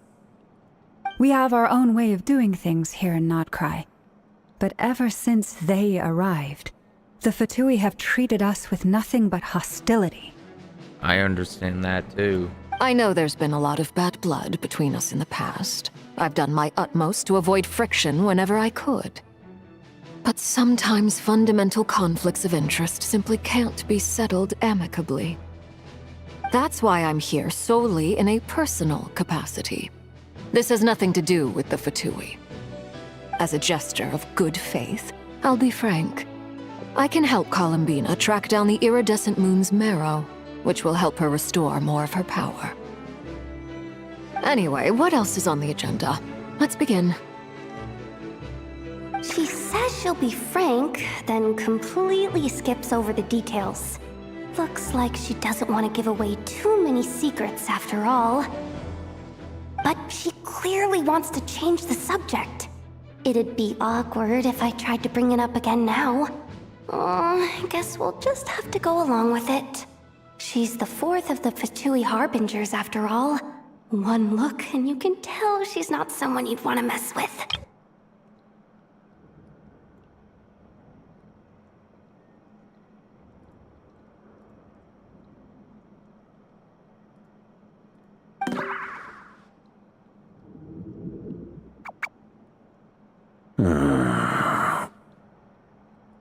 Well, since Miss Arlecchino sounds confident in her ability to handle that, we'll proceed to the next topic. Yehoda, time to share that top-secret intel. All right, listen up, everyone. First, we now know that Rerir was originally a Conrian secret agent whose primary mission was to hunt down and assassinate the so-called Dregs of the Crimson Moon. The Dregs of the Crimson Moon? Mm-hmm. In the memories, there was a lot of talk about the Crimson Moon and Eclipse, and a whole bunch of other stuff from the time of Conria.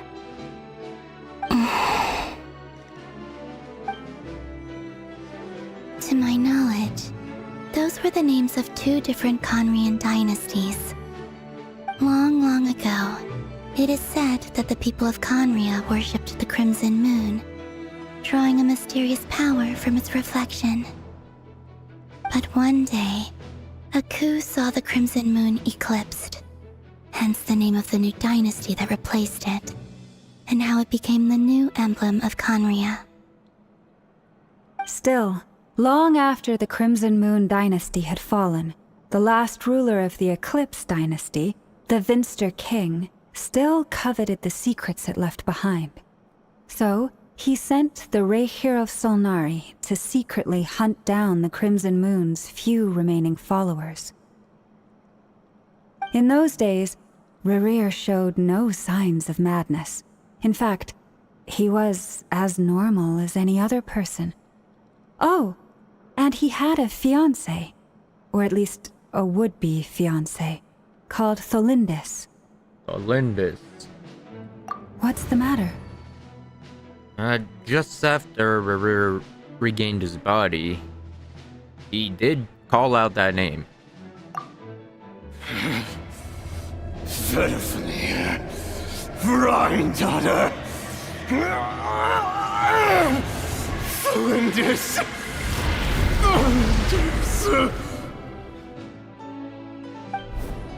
Interesting. Anything else? What about this would-be fiancée of his? Do we know anything about her? Well, she was a researcher at the Universitas Magistrorum, but it felt like she was hiding some kind of secret. Oh, and one more thing. For some reason, Rerir's fragment also contains some of Thelindis' memories, though only a very small portion. Well, no shortage of potential leads, I'll give you that. In any case, it sounds like we can conclude that while Thelindis was still around, Rerir appeared to be lucid and quite normal. Thelindis, it seems, must have been the one thing in this world that he couldn't let go of. Tell me, though, were these pure-blood Conorians we're talking about here? Why do you need to know that? Hold on. If she was a pure-blood Conrian... Then she might be still alive. The curse of immortality. Oh yeah! Just like how it was with the captain. Yeah. If we could somehow find her, do you think there's any chance Rerir might regain some of his sanity? It's possible, but it would take a miracle. We can't pin all our hopes on that. That merchant who Nefer knows, Dori Sangama Bay. Maybe we could hire her to look into it. All right, then. Let's keep working in our separate teams. Traveler, Paimon, Kutar, and Miss Arlecchino will go look for the iridescent moon's marrow. As for the others... On the way over here, I noticed that the Wild Hunt monsters had grown even more frenzied in their search for Kutar. At this rate, the people living here will be in grave danger too. So I'm thinking of gathering together some of our followers to go wipe them out.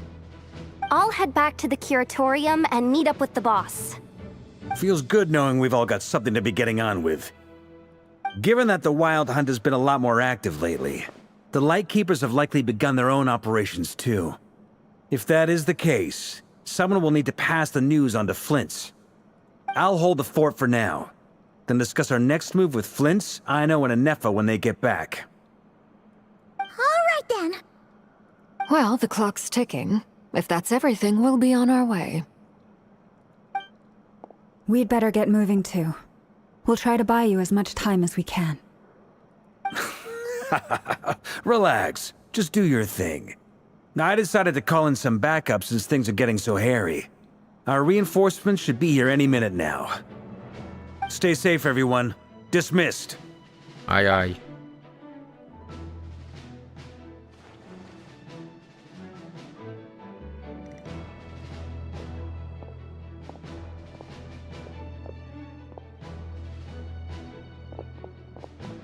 We're back. Did we get here a little early? Or a little late? Oh, spooky boy. A tad late. The others have already set off. To summarize, our resident moon goddess has found us a new ally, and Boss Nefer has uncovered some promising info. Everything going smoothly on your end? Not great. I don't know how long we can stall them for. The decoys are getting taken out way faster than we imagined. I'm gonna make some more later, but I need a timeout first. I'm so tired right now. Oh, right! Inefa, could you fill in Uncle Varka on what we just discussed with Flint's? Sure. Uncle Varka, you previously told us about how when you went to investigate a source of the Wild Hunt in Amsvartnir, you discovered that it was just a diversion. But according to Flint's intel, several outbreaks of the Wild Hunt had already occurred in nod-krai in the period leading up to that. That was before Rerir had regained his body, when he was far from regaining his full strength. In other words, in theory at least, he still lacked the means to act in two places at once. Flint's, with everything that's been happening, the Lightkeepers across nod-krai are rallying to fight back against the Wild Hunt. They're gonna need your help. I know. I'm sure you're capable of coming up with something far more effective than decoys. But for now, you should stay here and get some rest. And Effa and I will head back over to Amsfartnir to see if there's anything I missed. I told you Uncle Varka would say that, didn't I? A deal's a deal. Not a word about my snack intake for the next week. Database updated. Reliability of Aino's predictions increased. What does that mean? They were betting on how you'd respond after hearing their intel. It's the obvious choice, isn't it? That's hardly worth betting on. We already decided that Anefa should go investigate the situation over at Amsfartnir on her own. You might as well stay here and keep watch. Someone needs to hang back and oversee our strategy meetings. And besides, you still haven't fully recovered from ambushing Rerir. So I've ended up with the easiest assignment. Well, I appreciate it, everyone. See you when you get back.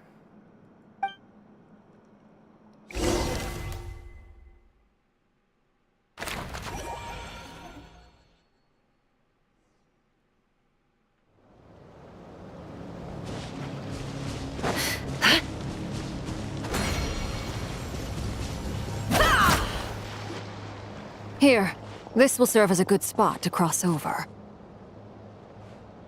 Arlecchino, hold up a second. Since you brought us all this way, would you mind telling us what you've got planned? You showed me this screenshot, like, I don't know,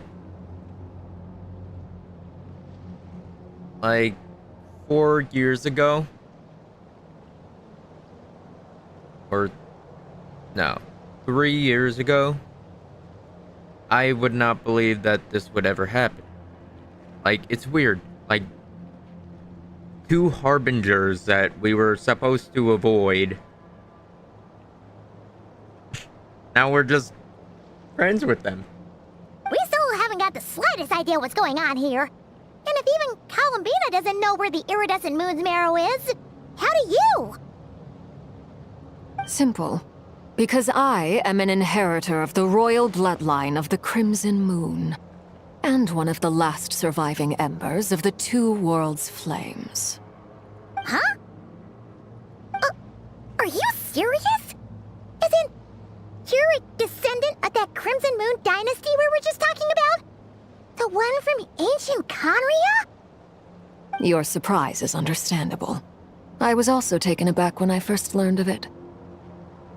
But the more I thought about it, the more I realized the signs had been there all along.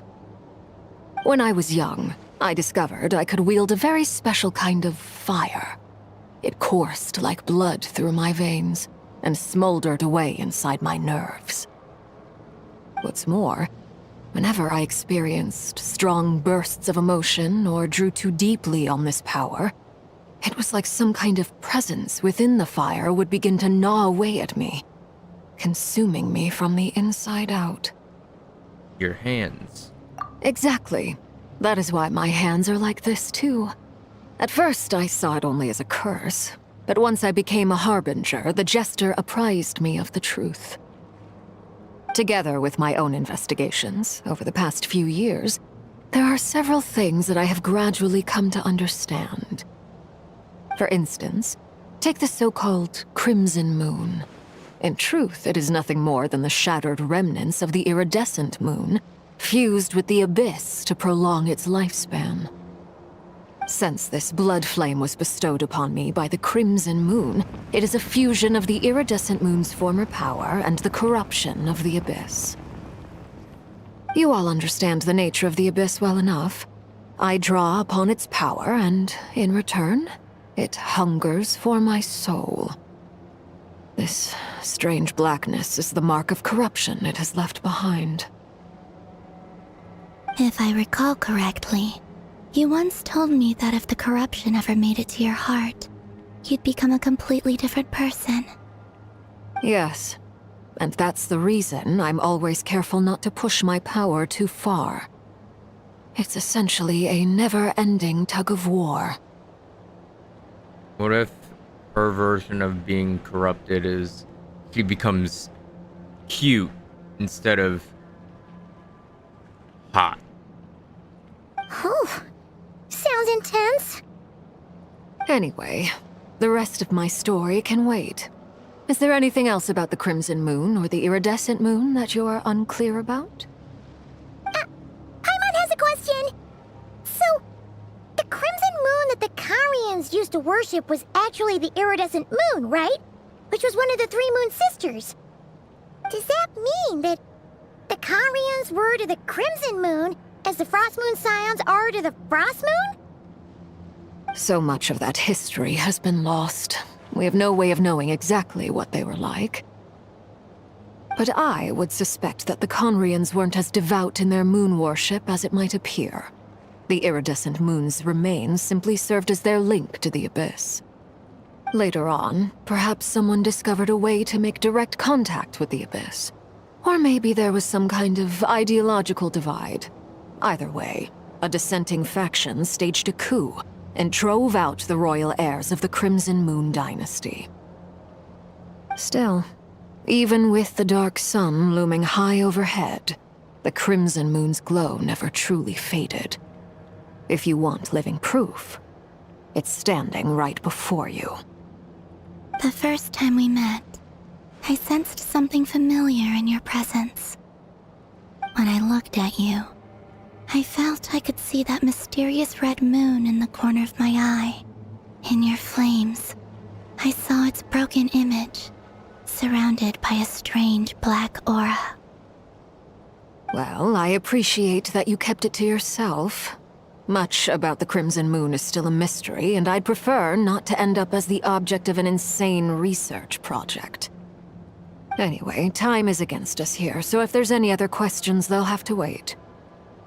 I just want to make sure I've got one thing straight.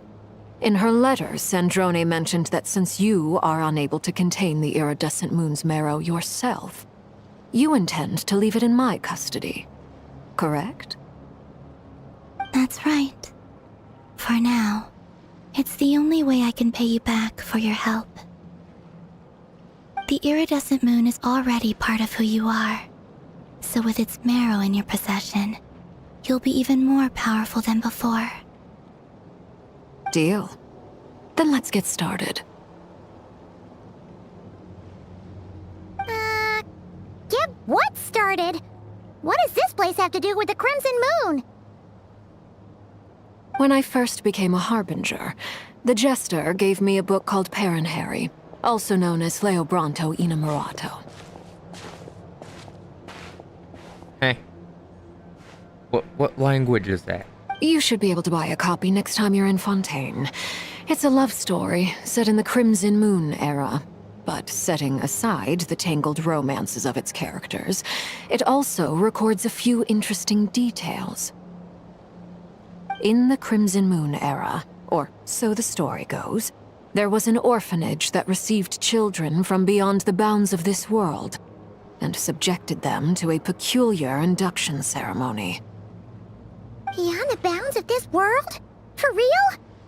And what kind of induction ceremony? The Crimson Moon sages looked beyond this world for beings with powers that surpassed the gods. But fearing they might lose control, they subjected these children to a process of refinement. They made these children crawl up a fireplace and kept asking them, "Have you died? Did you see it?"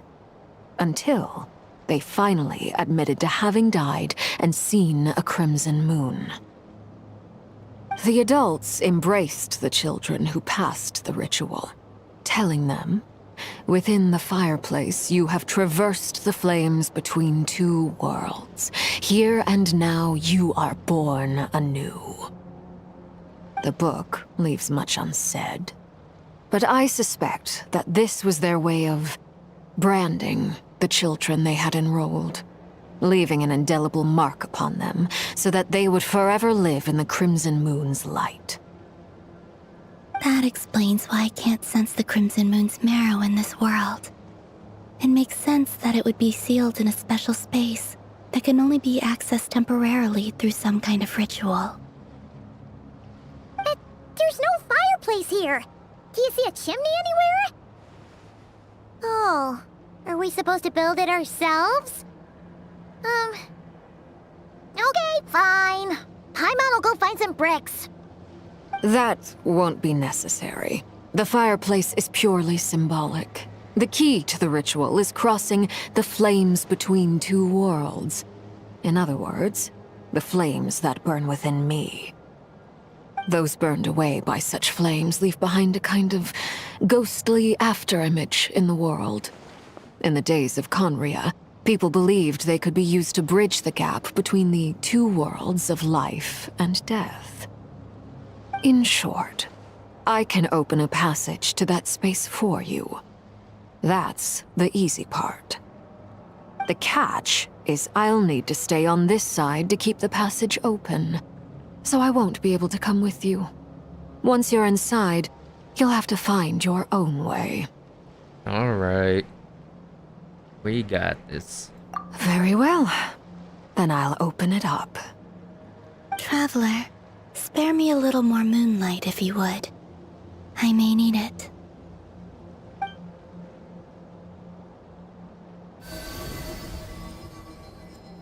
Thank you. I feel like I've recovered some of my strength now. It should be enough to move us across short distances and confront whatever dangers might await.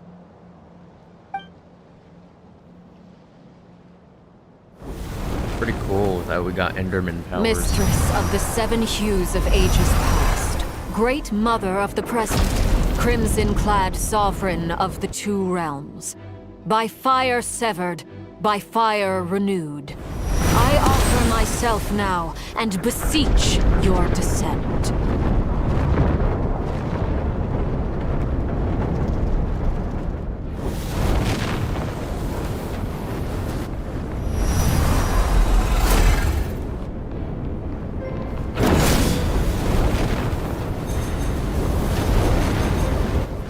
Why can't my Arlecchino do this?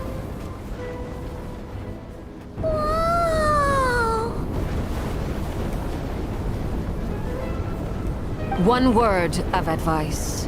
As you're crossing over, no matter what voices you hear, do not answer. Got it. I sense a sinister gloom inside, but also the familiar light of the moon. I feel that I am about to meet an old friend who has changed beyond all recognition. All right, let's go.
Like mummified remains. Iridescent moon. Was this truly what you wished for? Looks like there's only one way through here. Let's keep going and see what's ahead. Careful! There's something spooky about this place. Feels like something is lurking in the fog. That's because there's might be something lurking in the fog. We don't know, Paimon, so be careful. Paimon's right behind you. Whatever you do, don't run off without her! Stay close. By the way, Almina, didn't you tell us that the iridescent moon had shattered into pieces? The moon up there looks pretty whole to Paimon. How is that possible?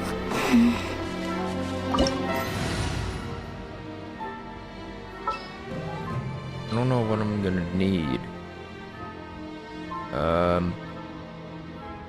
Could use this thing.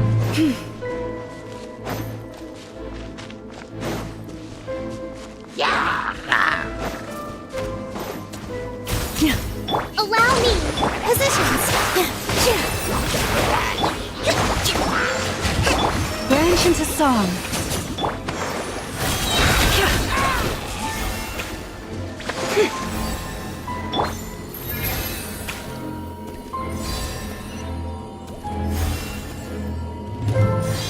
Just like I thought. It was only a facade. Damn. Looks cool. No pictures could be taken. What if?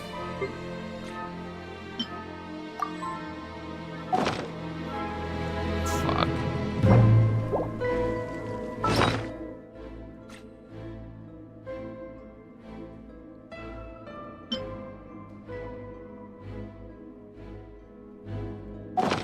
Wait a minute.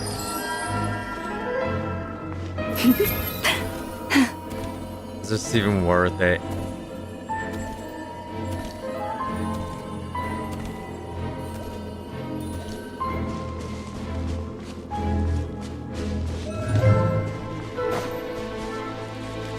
Fuck it, I'm trying it.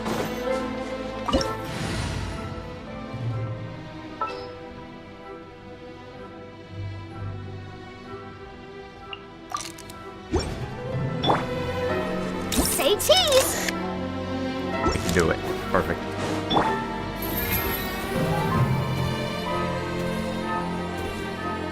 Well, thinking outside the box. Can't be thinking inside the box all the time.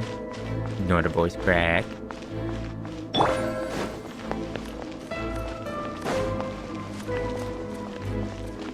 Smile! I can't move. Please don't notice me.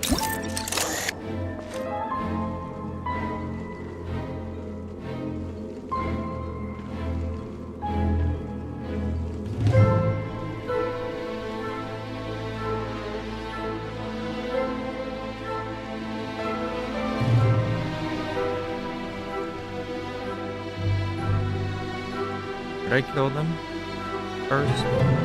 I'll take a picture here first, and then...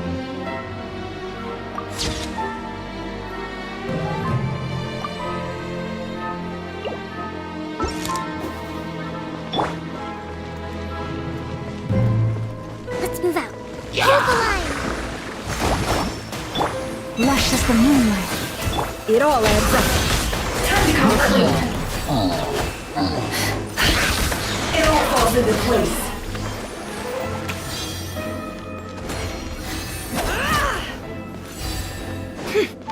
Okay. Wait. Say cheese!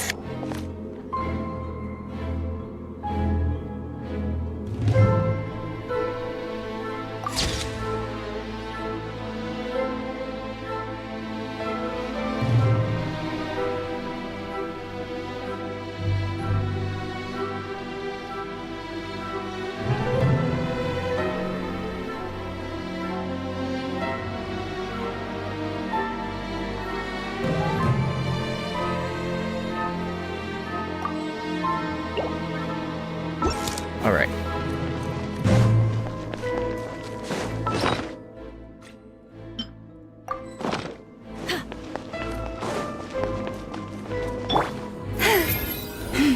Gotta go back to the other team.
Ruin guards.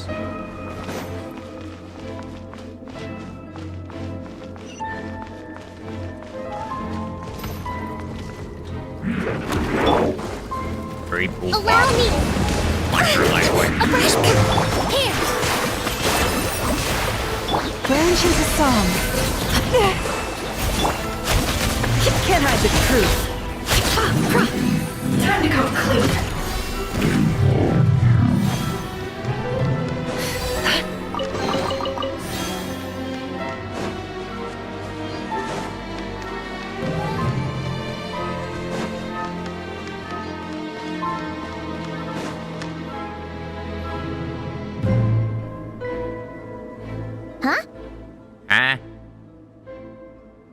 So, the iridescent moon's marrow is up there in the sky.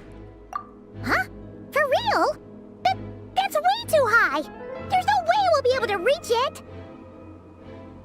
No. I'm not sensing anything up there.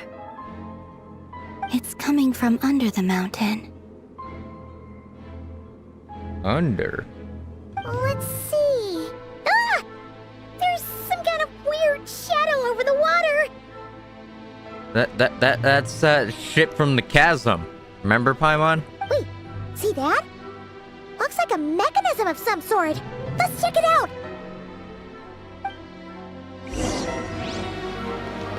Alright.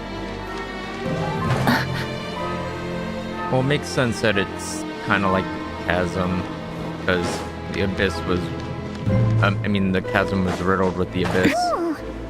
Looks like a device from the time of Kalia. Maybe people once came here to study the Crimson Moon's domain, and they left this behind.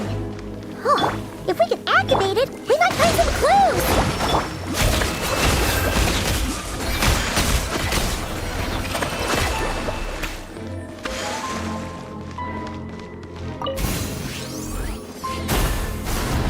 Fume.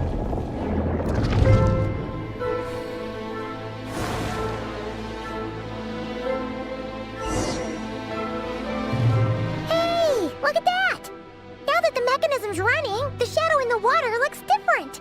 Yeah. Do you think these mechanisms might be the key to unlocking the secret? Let's try to find more of them! Thalindis, we'll leave the rest of the research in your hands.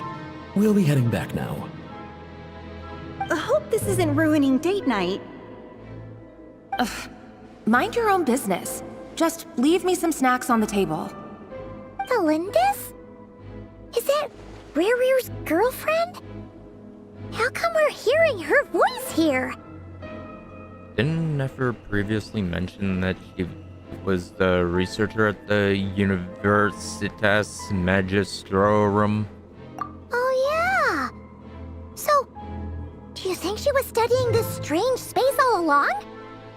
The Abyss has made this space extremely unstable. Maybe that's why some of the things she said and did were preserved here. Like echoes. Or after images. Whenever I see this view, it takes me back to a poem from my childhood. Waning moon, oh lifeless damsel, weeping on the mountain crest. Mourning still in wistful tone, her fragile soul now laid to rest. For me, of all people, to be here investigating the mysteries of the Crimson Moon space. Is it a coincidence? Or something more?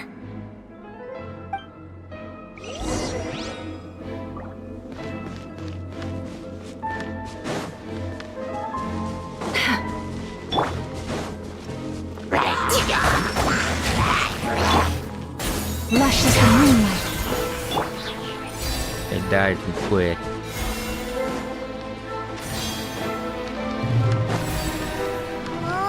Looks like the Abyss has messed up this mechanism. We need to find a way to get it working again. Let's see if there are any other devices nearby.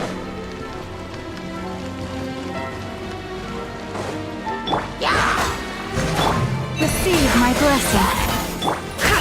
Can't hide the truth.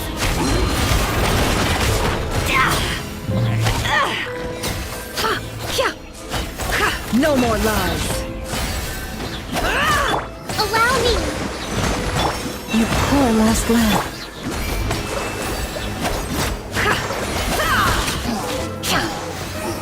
It all adds up.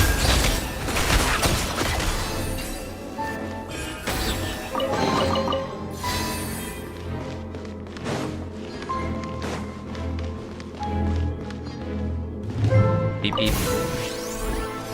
Boom.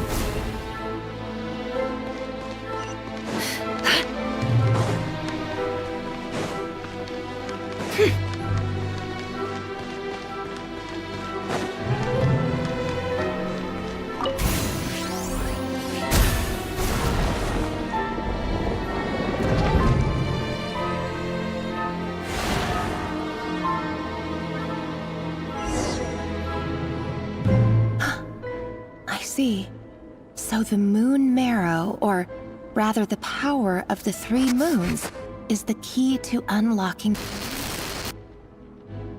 If it really does exist, then maybe this madness can finally be put to an end.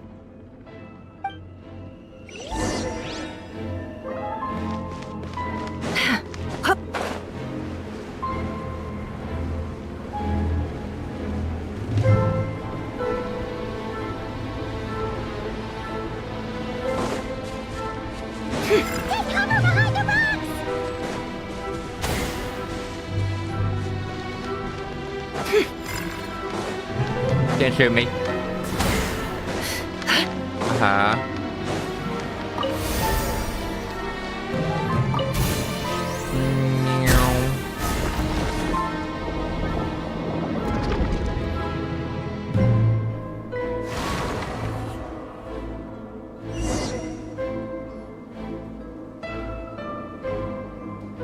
With the Abyss inhibitors in place, I should be able to access the chamber with the moon marrow.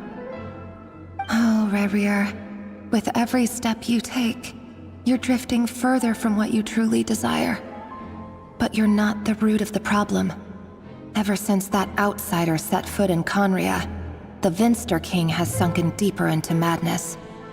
If only I could get my hands on that outsider.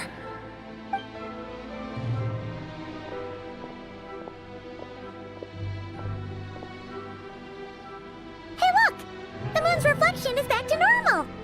Elindis' voice mentioned a chamber with the moon marrow. Do you think maybe it's hidden in the moon's reflection? It must be.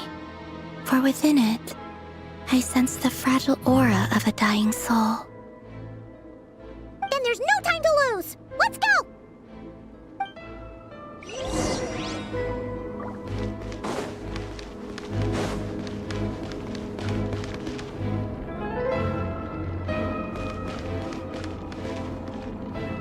It's oozing.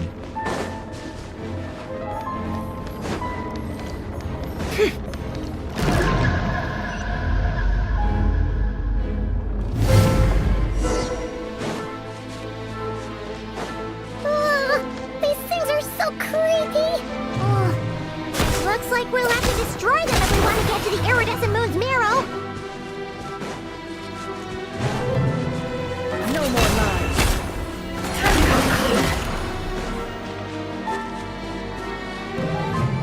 There must be the iridescent moon's marrow! Oh, we'll need to destroy these things before we can reach it! Rift Hounds. Hey, motherfuckers. Rest and rebuild! With all my strength!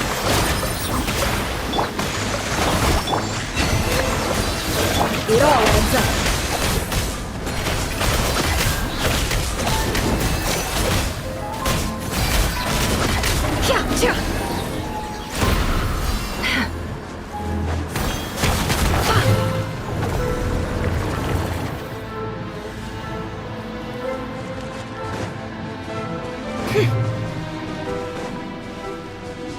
boss.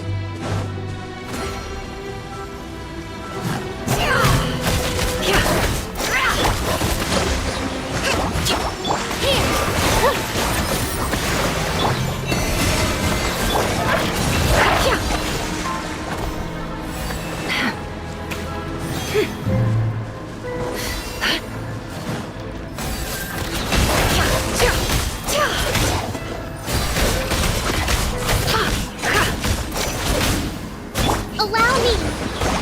Leave this one.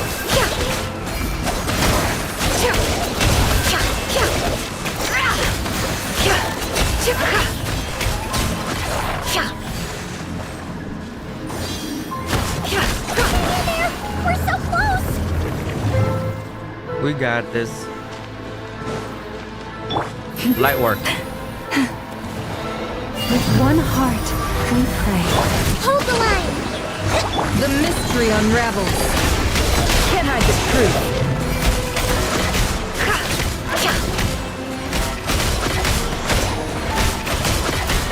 No more lies.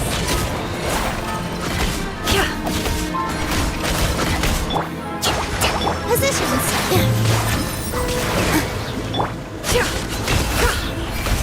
What a joke. Allow me! It all adds up.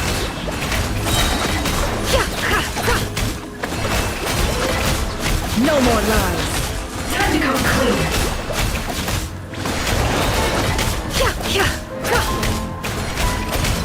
It all adds up. Time to come clean. Why you healing, bruh? Do I have to break you first? Ah. Okay. That's all I had to do.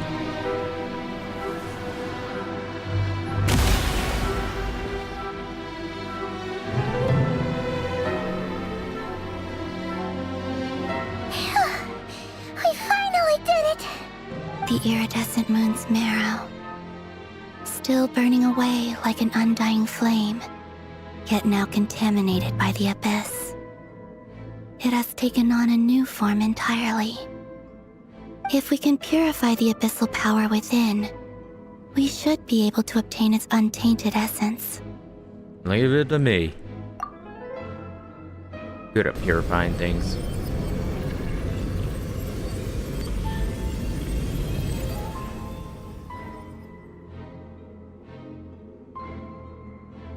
It's so cold.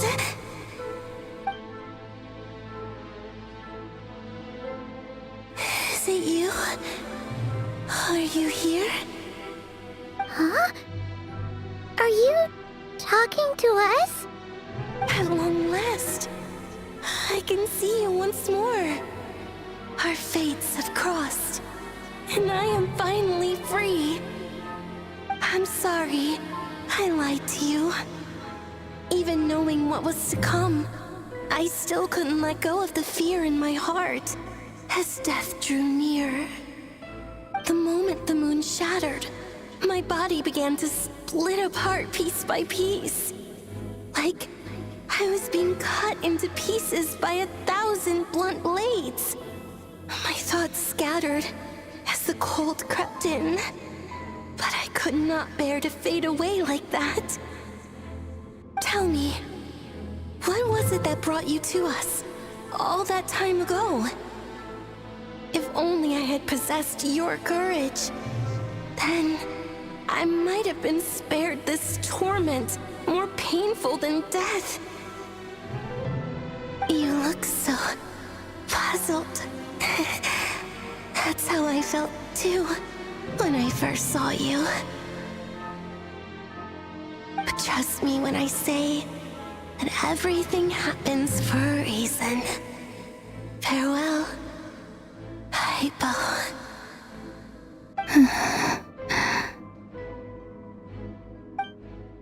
What was that all about?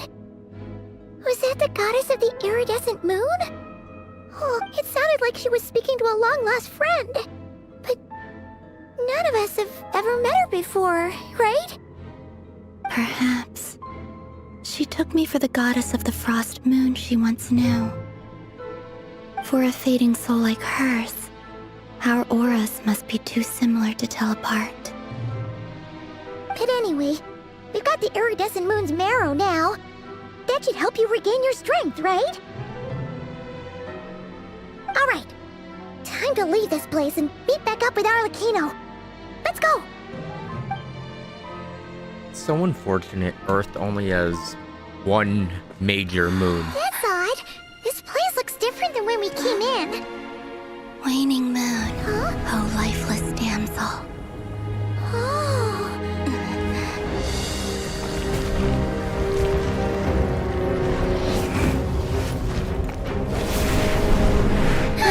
Hurry! The place is collapsing! It wants to trap us here. Who's it? The Abyss? Now we've taken the moon marrow. All that's left here is a dark will. It will show us no mercy.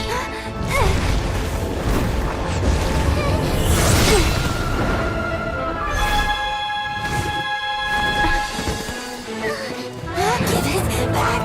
The crimson moons! My marrow! My heart!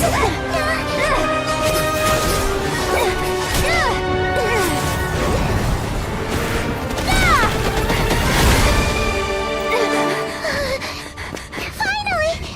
Huh? Oh no! The exit's blocked! They're back! Now what do we do? This is where you fall. Witness my rise. What are you waiting for? Thank you, Mommy. Arlecchino.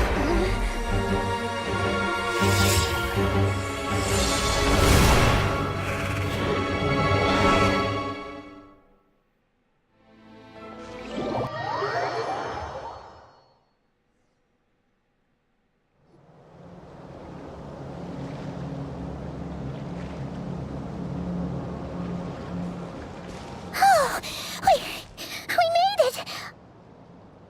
Was that you, Arlecchino? Did you save us? Wait, your hands! They're... Oh, this? Don't worry. It's a small price to pay.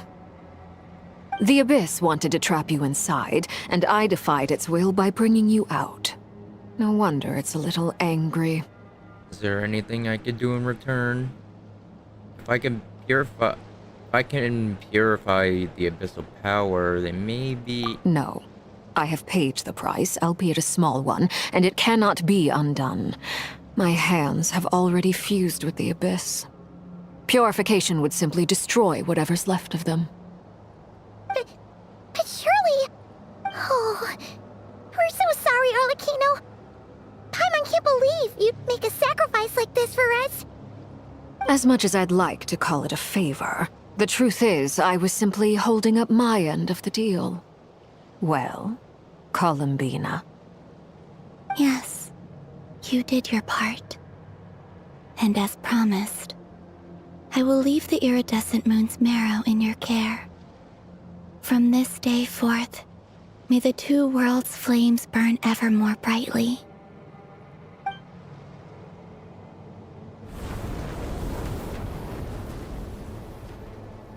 I'll take that as a blessing. Now, Columbina, give me your hand. Accept this moonlight I offer in return.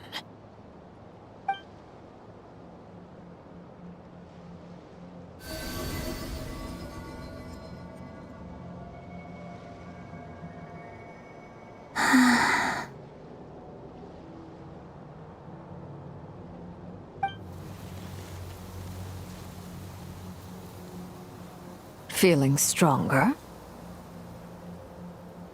Hey,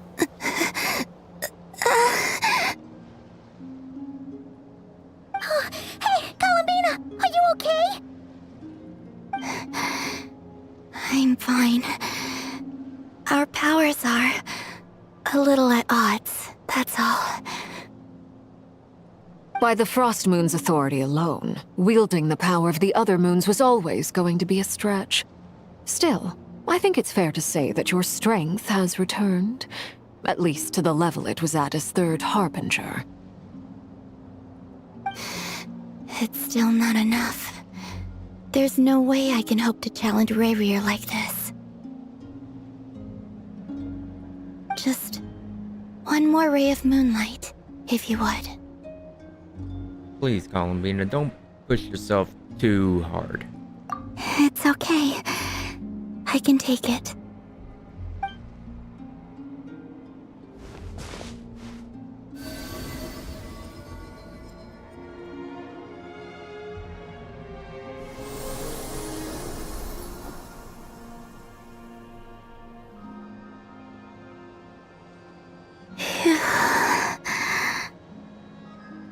How about now? Fighting fit? At the very least, I won't have to stay hidden like before. I want to see him gone from nod-krai. The Rayhir of Solnari and his wild hunt must be sent back where they belong. Well, it's good to have something to aim for.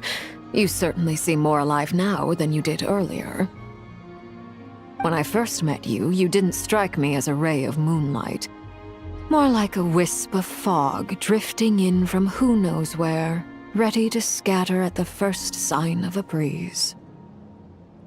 But now, you're full of vitality, just like the frost moon, once the brightest of them all. May you keep shining, Columbina. This is who you are. Thank you. Look after yourself too, Arlecchino. I know you have plans of your own, and that's why you're always seeking to grow stronger. But whatever you're after, don't let the Abyss take a hold of you. I do not wish to see you go down the same path as Rayrir. I appreciate the concern, Columbina. Although perhaps it's time you took a new name. A new name? Kutar, the Moon Maiden, Columbina. They're nothing more than code names. They describe who she is and the roles she's played, but they're not her real name. We often use code names in the House of the Hearth, too. But it's knowing your real name that keeps you grounded. Up till now, you've been living a wandering life, so you've probably never really cared. All I'll say is this. Once you've defeated Rayrir, give it some thought. All right, that's it from me. I'll get you back safely first, then go meet up with Sandrone. You're the best! Let us know next time you need a hand. We'll be sure to return the favor. I appreciate the gesture. It speaks to your good character. Anyway, let's get going. There are more urgent things to do right now than trade compliments. True.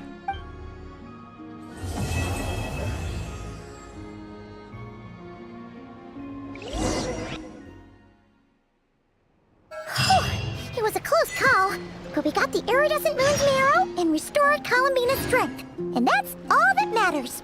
In other words, mission accomplished. Paimon wonders how everyone else is doing.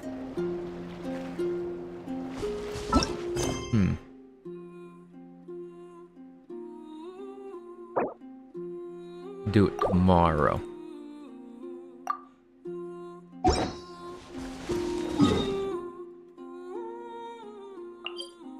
All right. So.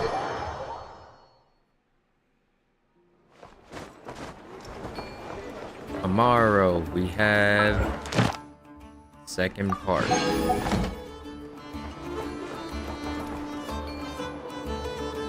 So look forward to that. Probably do same time, maybe earlier. But To survive hardship, you must prepare anyways, for thanks for hardship. coming, and see you guys tomorrow for Act 4.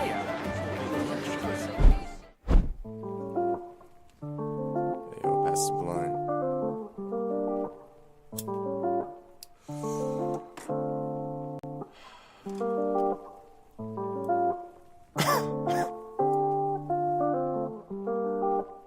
Yo. 4:20 in the morning, about to roll a blunt. Smoking with my homies and we ain't never stunt. Feeling like I'm drowning and there ain't no sounding. I'm feeling surrounded and there ain't no stopping. I just cause your jaw dropping, now I be hopping. Going left and right with you all night. And that ain't no lie, no matter what's in life. Swear you better be my wife, you don't save my life.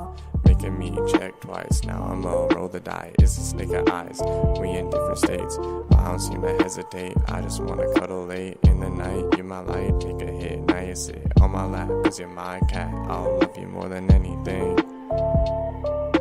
If you can just please say this one thing. I'll love you forever, and I don't need no better. You're my one and only, I'll never feel lonely. Baby, stay with me, and I know you'll miss me. Babe, come and kiss me, and I'll be here waiting, and I'll be here listening, and we'll be here shining, and we'll be here before the ending. Let's make a new beginning, start fresh, let's reset. We in rotation, and now we be blazing. My eyes feeling Asian, and now I'm stargazing. Mondays and Tuesdays, and that's how we choosing. You won't catch me snoozing, you'll just catch me cruising. We in rotation, and now we be blazing. My eyes feeling Asian.